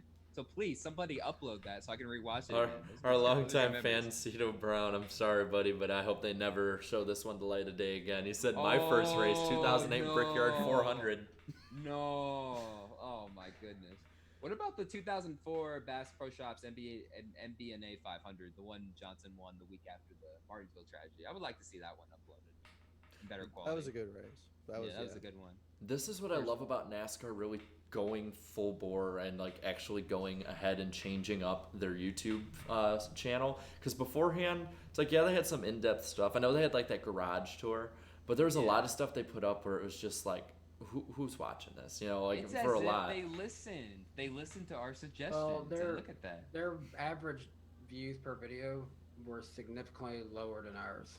Oh yeah, and for a channel with like what almost 400,000 or like over 400,000 subscribers, it's got to be better than that. So that's good to see they're starting to venture out more and put out some quality content. So if they ever want one of us to do something on the channel, just hit us up. we'll do it for sure. I won't have a problem with that. I just love seeing how many different races there are in here. Like 2006 Aaron's 499, that was a good one, even though it was rain shortened. Kansas Spring 2014. Thank you for the $2 super chat, Carl Singleton, asking, that's your favorite race, Darian? Oh, it's for me. That's what's up. You get the $2 though. Thanks, man. I'd probably say favorite race. That's hard. Maybe 2005 500 maybe. I don't know. Just watching the race as a whole and then just watching the finish of it too. It was pretty dramatic. What are your guys' favorite races? Here's a good one. Upload the 2007 Martinsville race when it came down between Johnson and Gordon. Oh yeah. Upload the full red flag too with it, similar to like 2012 Daytona Remember 500. Junior was leading. Junior was leading the whole red flag thing. I was like, hey, rain the race out so we can win. But all right, Brock, what is your favorite race ever then? Darian, you kind of stole mine there. 2005 Daytona 500 comes to mind. Just great underdog stories in there, and LePage and Scott Riggs doing well. Mike Skinner, John Andretti were up there until they got wrecked out. I'd almost include the duels with it because the duels were really good that year too. Yeah. Oh yeah, Kerry Earnhardt got bumped, and that was a big deal. I remember that. They were keeping. Kerry had a great run at Talladega in 04 the year before. That probably be a good second place finish. That was his last Cup start too, if I'm not mistaken. I thought. I remember, Was he? I think 2000. Talladega. Yeah, I think it might have been. Yeah, in the Cup Series. Yeah, just after that, you never saw him again. I know. I know he tried a few others, and then Eric, what about you? What's your favorite race? I think it changes every time. I'm a sucker. I like. It's a toss-up. I'll say that It's my favorite finish. I don't know about my favorite race. I still love 2012, the Fall Talladega, because of the wild overtime restart. Obviously, it was bad wreck and ended up really badly, but as a Matt Kenseth fan, I love that race. As far as a start to finish race, it's funny. I hated 2012 Auto Club is one of my least favorite races ever. 2013 Auto Club, obviously, again ended dramatically. 2006 Chicagoland was pretty funny. I don't remember 20. Oh, I do remember 2006 Chicago. Yeah, never mind. Yes, That was pretty funny. Yeah, I didn't like that one as much. I don't know. It's tough. I'll be honest. I don't remember a lot of the races from the 2009 to like 2011 stretch. There were some good ones in there that I've gone back and watched since then, but I don't like. I was not watching NASCAR hardly at all those 3 years. That was like weird. It was like a weird time where I did not watch NASCAR. I was doing other stuff. So I feel like that's where I've tried to go back and rewatch a lot more like of those races to kind of figure out, because it was that everyone hated the way the car tomorrow looked, but let's be real, I think there was a few races in there, a couple of years there, I think it drove pretty darn well. It was good, yeah. No, 2011's a really underrated season. Yes. Anything you see from that there was so much parity fun too. beginning to end. Everybody was winning. Everybody was winning at least one race. So many first-time winners that year too. And then I'll be selfish with mine. I was at this race 2012 Michigan just because Junior won and I was there. But if I had to be objective, man, it's hard to beat 2005 Daytona 500, 2013 Auto Club. Even I don't think that this is even being biased being there. The 2018 Chicagoland race was an all-time great. I love that. To ask you guys. I wanted to ask 2012 everybody. night race at Bristol was good too. That's Yeah. I was at that one. That was a good one. I wanted to ask everybody. Stuart Kenseth issue again. What about what are some like other postponed races that you would perhaps watch again, like some unusual postponed ones? Like I would rewatch because I was there. I would rewatch the 2017 spring race at Bristol that got moved to Monday. Yeah, I remember that one too. I remember that. Yeah, Junior had that weird wreck. He got into some oil. Jimmy won. Jimmy won his second to last race there. His last win at Bristol. He did. I remember 2007 Michigan. We had to wait until Tuesday for that race to happen. That was so annoying. Was 2011 Watkins Glen a rain delay race? It was. I think I watched that one. That was actually a really good race. People forget about it because of they forget about it because of 2012. Have they uploaded the 1999 night race at Bristol in good quality? Oh yes.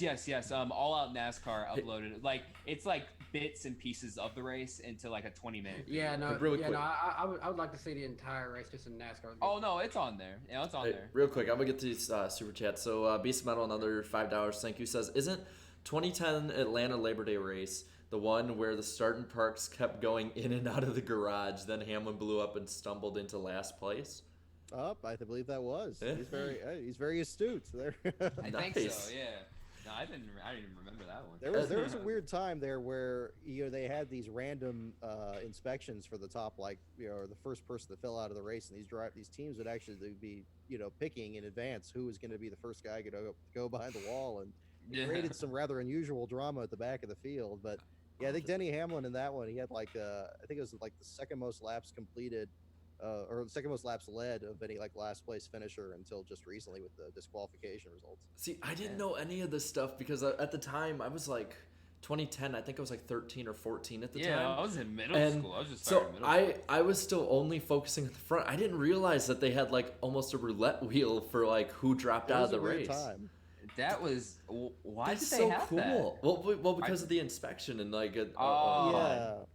They had these starting park teams, and they were trying to crack down on it through different means and stuff. Okay, and then NASCAR was saying, "Okay, look, if you're the first guy out, we're going to tear down your engine, and we're going to have to put it back together." And it's almost like what that Fred Thompson did in Days of Thunder kind of thing. So you got but I one of my first media gigs, I was talking with Joe Nemechek around that time, and because he was just getting the '87 team going, and he said that was really hurting them, because then basically with the engine's taken apart, they got to just go to a backup, and he was getting things going, so didn't have it. So it was weird. I mean, that really kind of tapered off by the end of 2012. You really didn't have as much of that.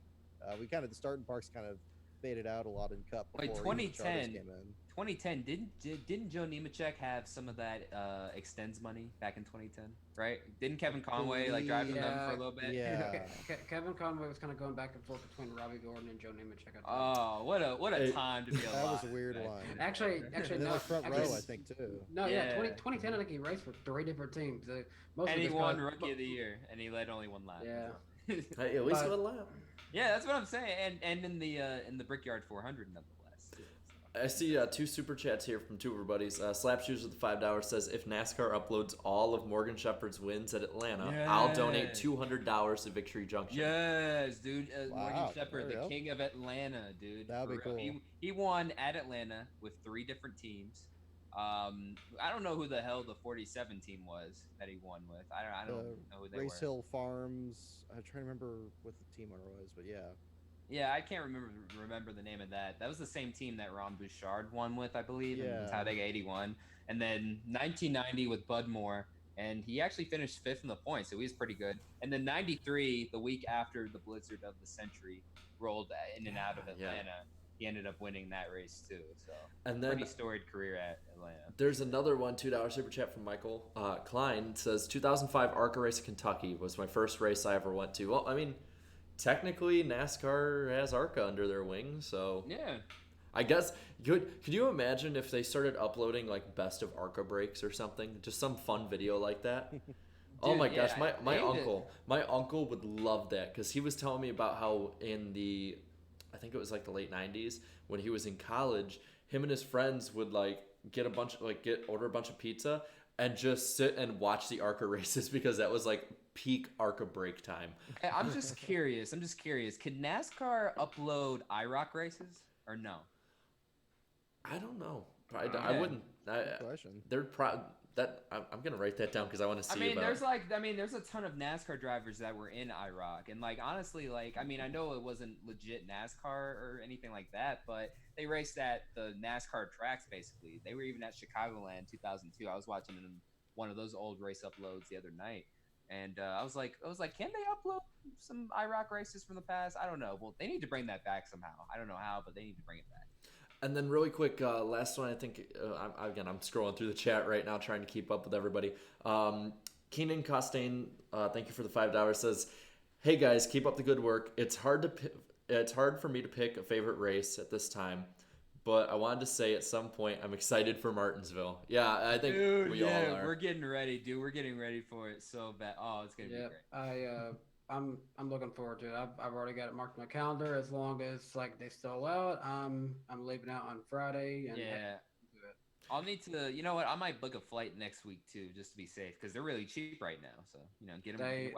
They are really cheap. I'm just gonna be renting. I'm gonna be renting a car and just driving the whole way. Yeah, no, you can make that drive. I wish I could drive up there. Yeah, we saw that slap. That's awesome. About the FS1 broadcasting the iRacing. Yeah, we saw that. And also, Sloppy, how'd the whole commentating thing go tonight? I hope it did well. And where can I watch it later? I might just watch the whole thing later and see how you did, man.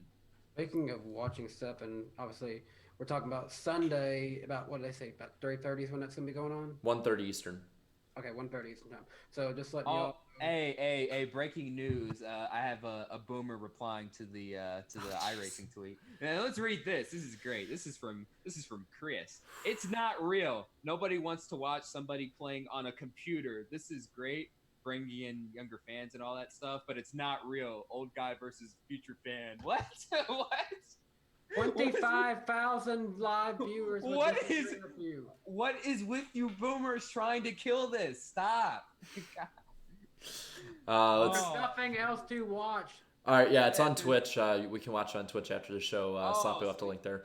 Sweet. Yeah, I guess we can get to a few little things, and I want to talk about Ryan's race coming up, and we can. Really quick. Speaking of Ryan's, I just want to ask everyone really quick. I asked this on Twitter. Ryan Newman, he's a Hall of Famer, right? Yeah, I would say yeah. Right? You can make the argument, yeah. I mean, Okay. he's got what 18 wins. 18 wins and 51 polls, so he would be a Hall of Famer, considering just off of that alone, right?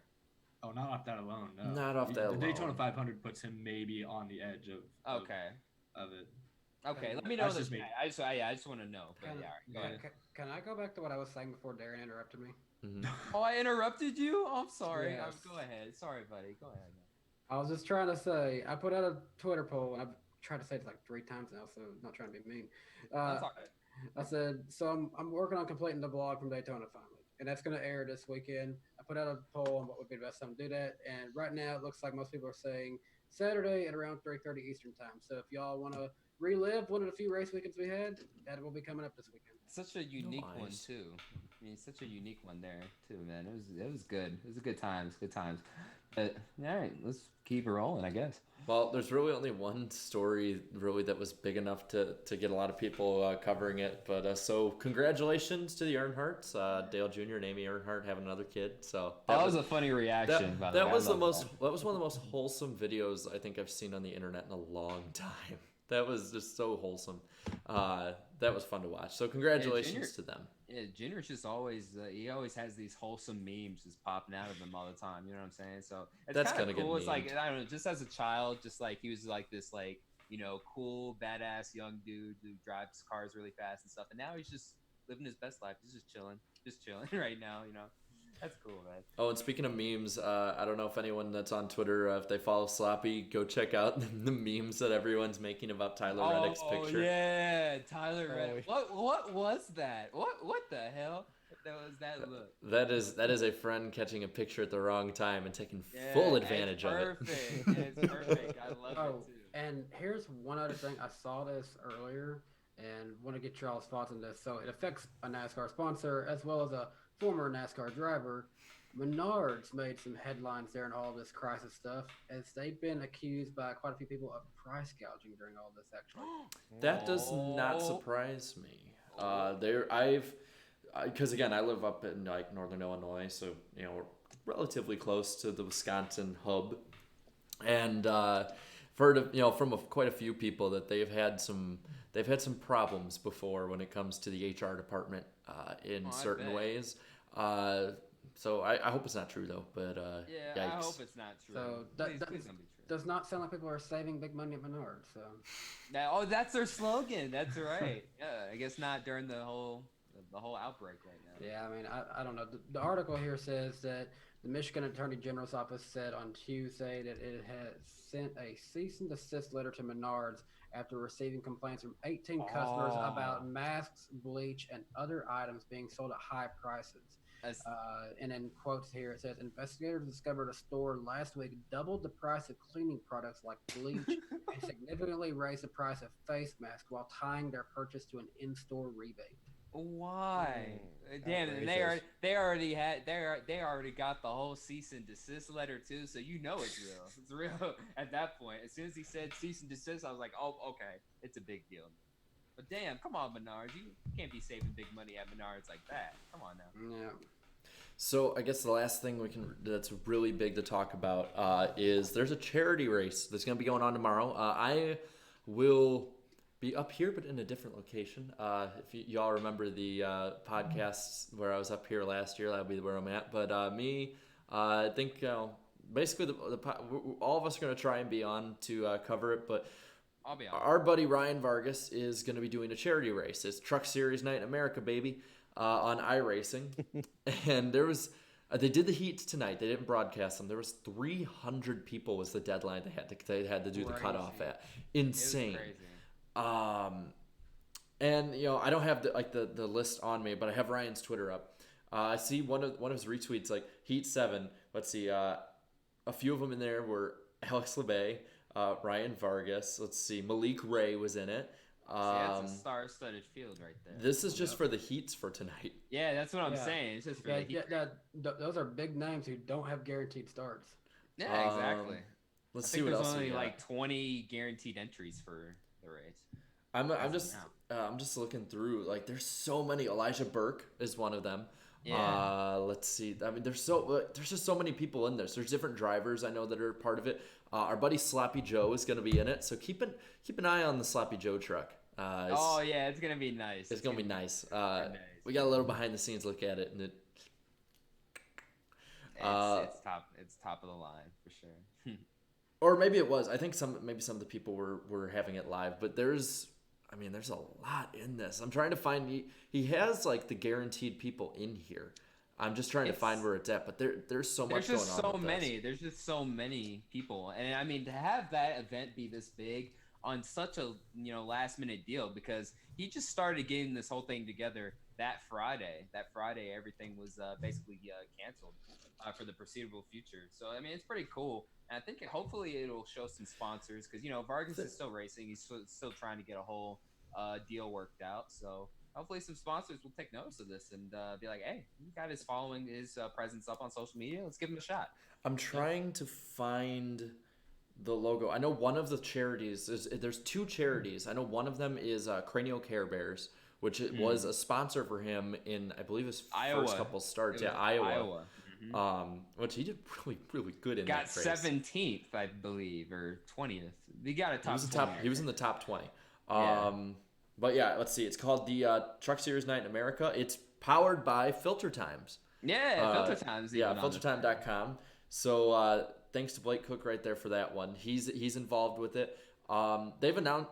Has he announced the lineup for announcing? Can I say like the two people that are on the announcing? Yeah. He's already announced it. Yeah. Okay, two of the announcers are Buddy Davey Siegel and Haley Deegan. So it pretty good in the announcer booth. Fun. Oh yeah. And then let's see. Oh, here it is. Truck Series Night in America pre-entry list. Parker Kligerman, Ryan Truex, Brandon Brown, Christian Eckes, Ray Alfala, Ruben Garcia Jr., Zach Novak, Josh Balicki, Max McLaughlin, Chase Cabre, Michael Conti, Ty Gibbs, Carson, Hosevar. Hosevar, Raja Caruth, Brad Perez, Austin Blair, Connor Hall, Jake Fisher, Joey Stone. And a lot of those guys we know. Is there more? Oh, there's more. Elliot Henderson. There's more. Leighton Sabile, I think is how you say his name. Gary Sexton, and John Theodore. Okay. And John Theodore. So yeah, that's a star-studded lineup right there. A good mixture of up-and-comers, iRacers, and real-life drivers, too. I just want to give a shout-out to Ed, the underdog guy, who put a NASCAR decal on his number 49. Oh, really? He makes the cut. That's so cool. Oh, that's awesome. That's cool. Is there a picture of the truck we can put up? I got, let's see. You guys have, I haven't seen if there's a chat here. I got the link to the tweet here. I can send it to you. Oh, okay. I think you can send the link, and I think Darian, you want to share the screen if possible, or Danny? Yeah, I can share it. Share it. Just let me pull up the chat really quick. I can find I just retweeted it there on my okay. I'll go on Twitter right now.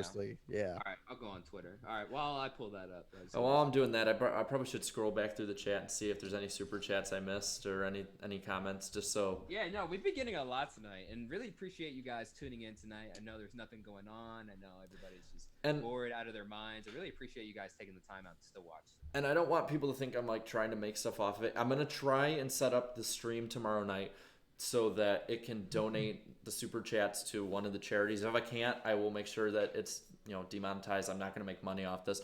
But the links to the charities will also be in the description tomorrow night as well. I'll probably add them to this, honestly, after the show. So what you can always do is, even if you can't figure out how to make it go directly to it, you can always go into your analytics. Oh, there it is. What was made from it, and donate it. Well, here it is. There it is. That's awesome.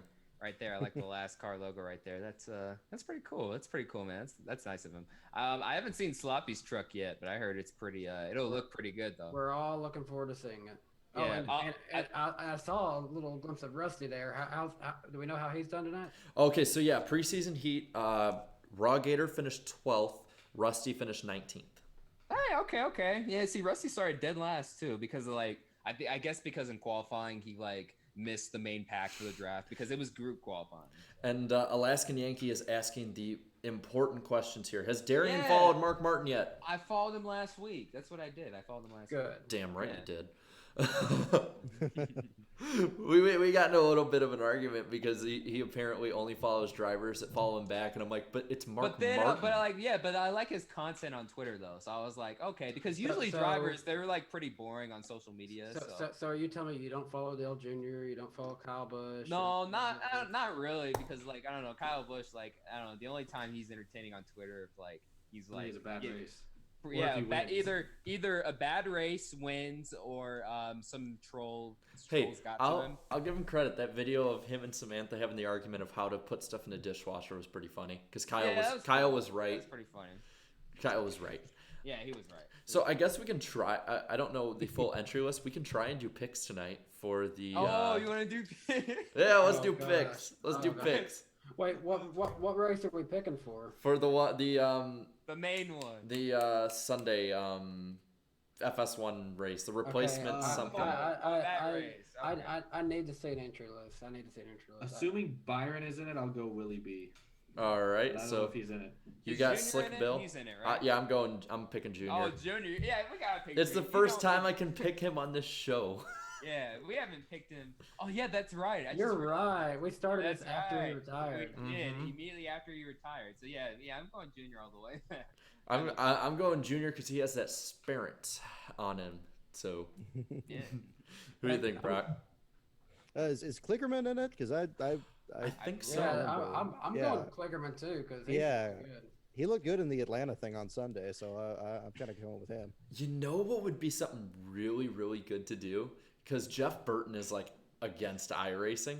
Is it Parker Kligerman or Dale Jr. wins? Jeff Burton has to race in the next one. Why is he so against iRacing? I think it's just more old fashioned. That's all. Doesn't he co-own a team though?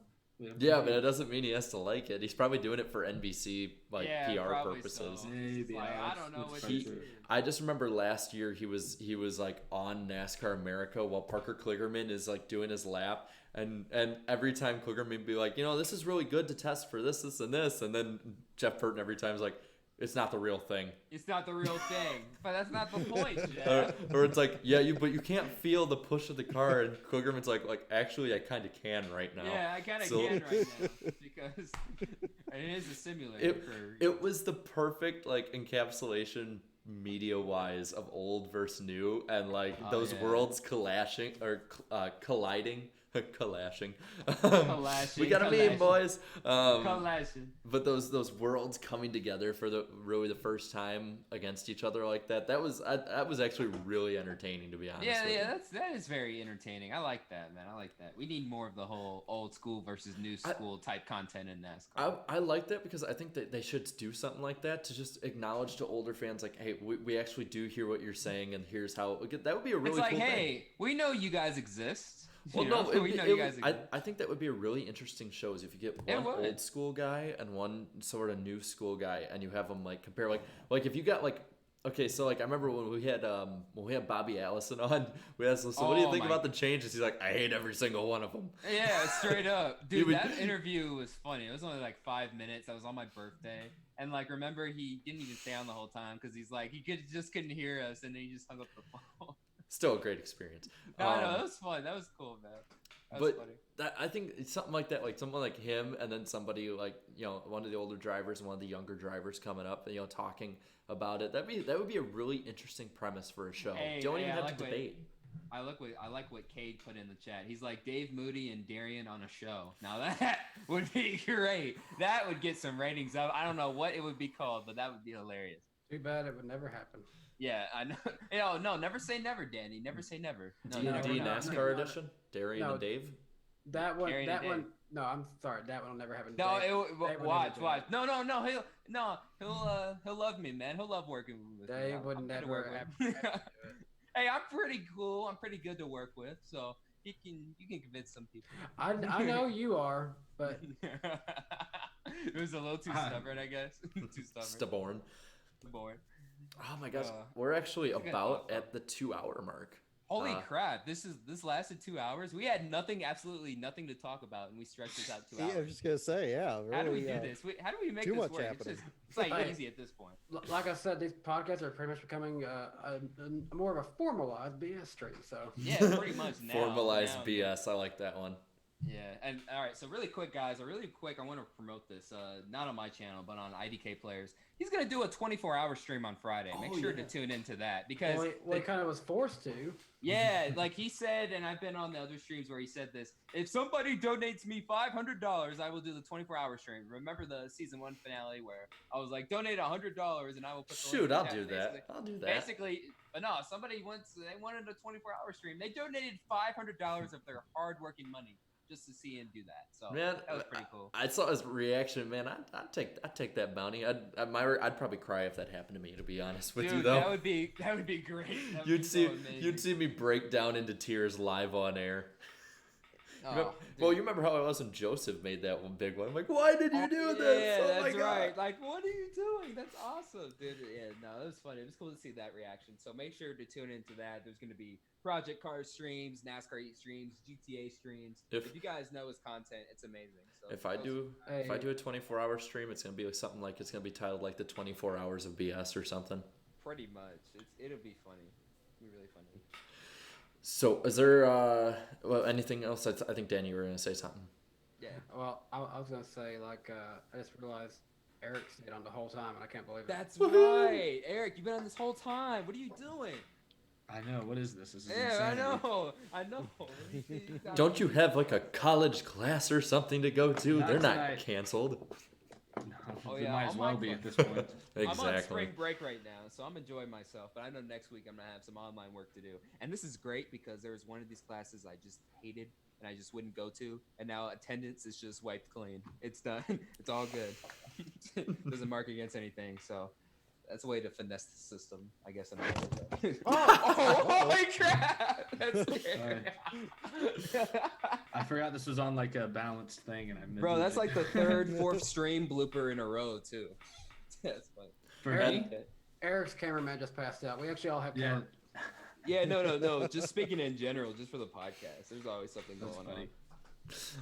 And really quick, so we still got 163 watching as we're about to close out here. Only 113 likes. So come on, click that like button, y'all. Click the like button, guys. Come on, man. All right. So, anyways, what's the show like for next week? What's it looking like? Whose channel is it on? Let me look. I know we updated the schedule. Not Zoom. I opened up the wrong app last week.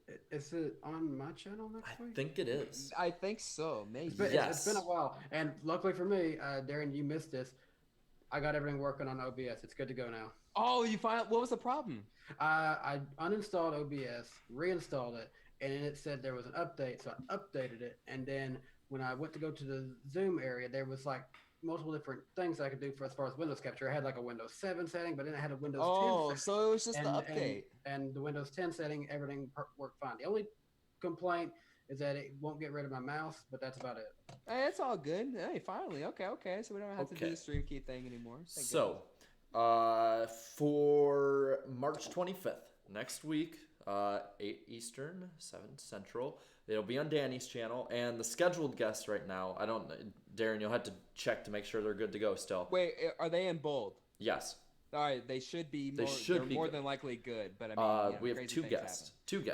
Ryan Vargas will be on. We can talk to him about his race, and Brandon Brown will be on. So that's right. Very star-studded podcast on my channel. Yeah, I mean, one of the biggest ones I've had.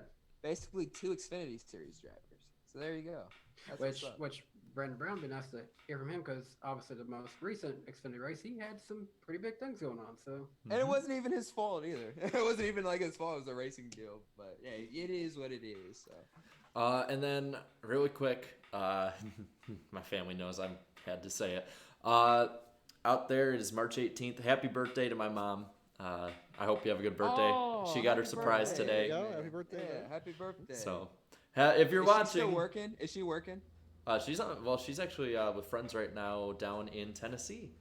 Oh, that's cool. Okay, she gets some time off. That's cool. That's what's up. I like that. And she got a really good. She got a really good surprise. I'm not gonna say. I won't say what it was live, but I'll let you guys know after the show. But all right, yeah. So I'm glad your birthday's really good, Mom. And cool. Brock, where can everybody find you? I got your YouTube channel in the links in the description below, but where else can people find you on social media to follow you? Oh, thank you. Yeah, the best place on social media. I do most of my stuff on Twitter. So Twitter at LastCar on Brock. The website is lastcar.info. And if you don't mind me plugging my Patreon, patreon.com/lastcar on Brock. Yeah, that's hopefully we get this season going again. In the meantime, I'll be following last place battles of things other than race cars, but I guess that's the way to pass the time. I've been seeing on don't- Twitter it's and- iRacing and marble racing is the hot new thing. Yeah. And don't forget, Brock, the official voice of NASCAR, man. Hey. Yeah. Exactly. Oh yes. yeah, that's right. Yeah, Yes. that's right. He is. No, I He's do. responsible for a lot I of don't that. want to forget that because again, the work with NASCAR Man there's been fantastic. Definitely check out NASCAR Man's channel yeah, it's a great content. We got a couple of scripts I just recorded for him recently. We'll have some more details on that, and actually my Patreon members will get advanced access to those videos when they're posted. So stay tuned for that. Yeah, That's what's up. I really liked NASCAR Man's a great guy. He actually he followed me a little while back, and first thing I did was I messaged him. I said, dude, thank you so much for everything you do with Racing Reference. Like without that website, like my videos aren't even possible. And he immediately said Oh, back, yeah. he's like, you're awesome. You're welcome. I love what you're doing with it because you're using the stats. And I've seen some of these comments before on my videos. They're like, oh, well, this guy's just rating off of Racing Reference. Well, Dude, I mean- that's me. That's me, like all the time. I mean, it's such a great tool for making these kind of videos. So It is, and I mean, if you're gonna have those types of stats at your disposal, then obviously you're gonna use them to better Yeah. your content. So, I really Exactly. appreciate him, and I love the Racing Reference stories, by the way. Yeah. I love those. I love reading those things. amazing stuff at Racing Reference. Yeah, Well, absolutely. NASCAR Man really for the videos on his channel, he really does like 90% of the work there. I'm just the one that's fortunate enough to read the scripts. I know I've been stopped time to time, thanked for doing the videos, but really, I mean, for the stuff on his channel, he really goes the extra mile on that, and I'm just very fortunate to be a part of it. Yeah, no, it's You guys- awesome. That's You cool. guys both are awesome. I'm subscribed to both of you, and Yeah. trust me, you Yes. guys are great. I love Oh, it. Well, thank you. That means a lot. Like I said before the show, there, I I really enjoy what you guys all do on YouTube, and I remember back when posting videos holding my digital camera in front of my I screen remember to record that. clips, Yeah. and there was hardly any NASCAR content on there. So I really like that you guys are all involved in the sport. It's clear, from just talking with you here, you all share the passion for the sport, and I know we hate to see the sport, in a difficult situation with the rest of the world right now, but we'll get through it, and I It can see this is through it. what But I it know we're confident in that. Yeah, it is what it is. We'll get through it. So. Really, as content creators, it gives us a chance to kind of take a break from focusing on what's happening now and make some of our best content. Hey, pretty much. Exactly. Yeah, Exactly. pretty much. So I got more uploads this week, and the rest of us do as well. So Yeah, that's I've got everyone likes my Rise and Fall series. I like my Drivers Who Forgot About series. I've got a series that's going to be debuting soon. Maybe not next week, but soon. I'll tell you guys after we get it. I can't wait for Yeah. the April 1st There we go. edition, though, Danny. I can't wait for Yes. April Uh-oh. 1st video. That's gonna be cool. Yeah. That'll be a very Well- special one. Yeah.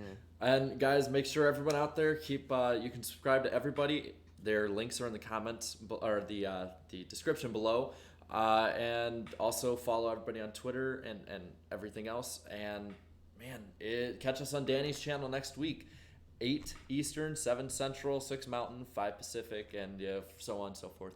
But I want to get everybody in there. But yeah, thank you guys for watching again. It's been a blast, and I'm gonna make sure I mute you guys because somebody on our show doesn't mute people. Funny. He's muted right now, but he's talking still. But I'm just letting you know now, Brock, cover your ears. This gets loud in the mic. You might want to just take him out. But until next time.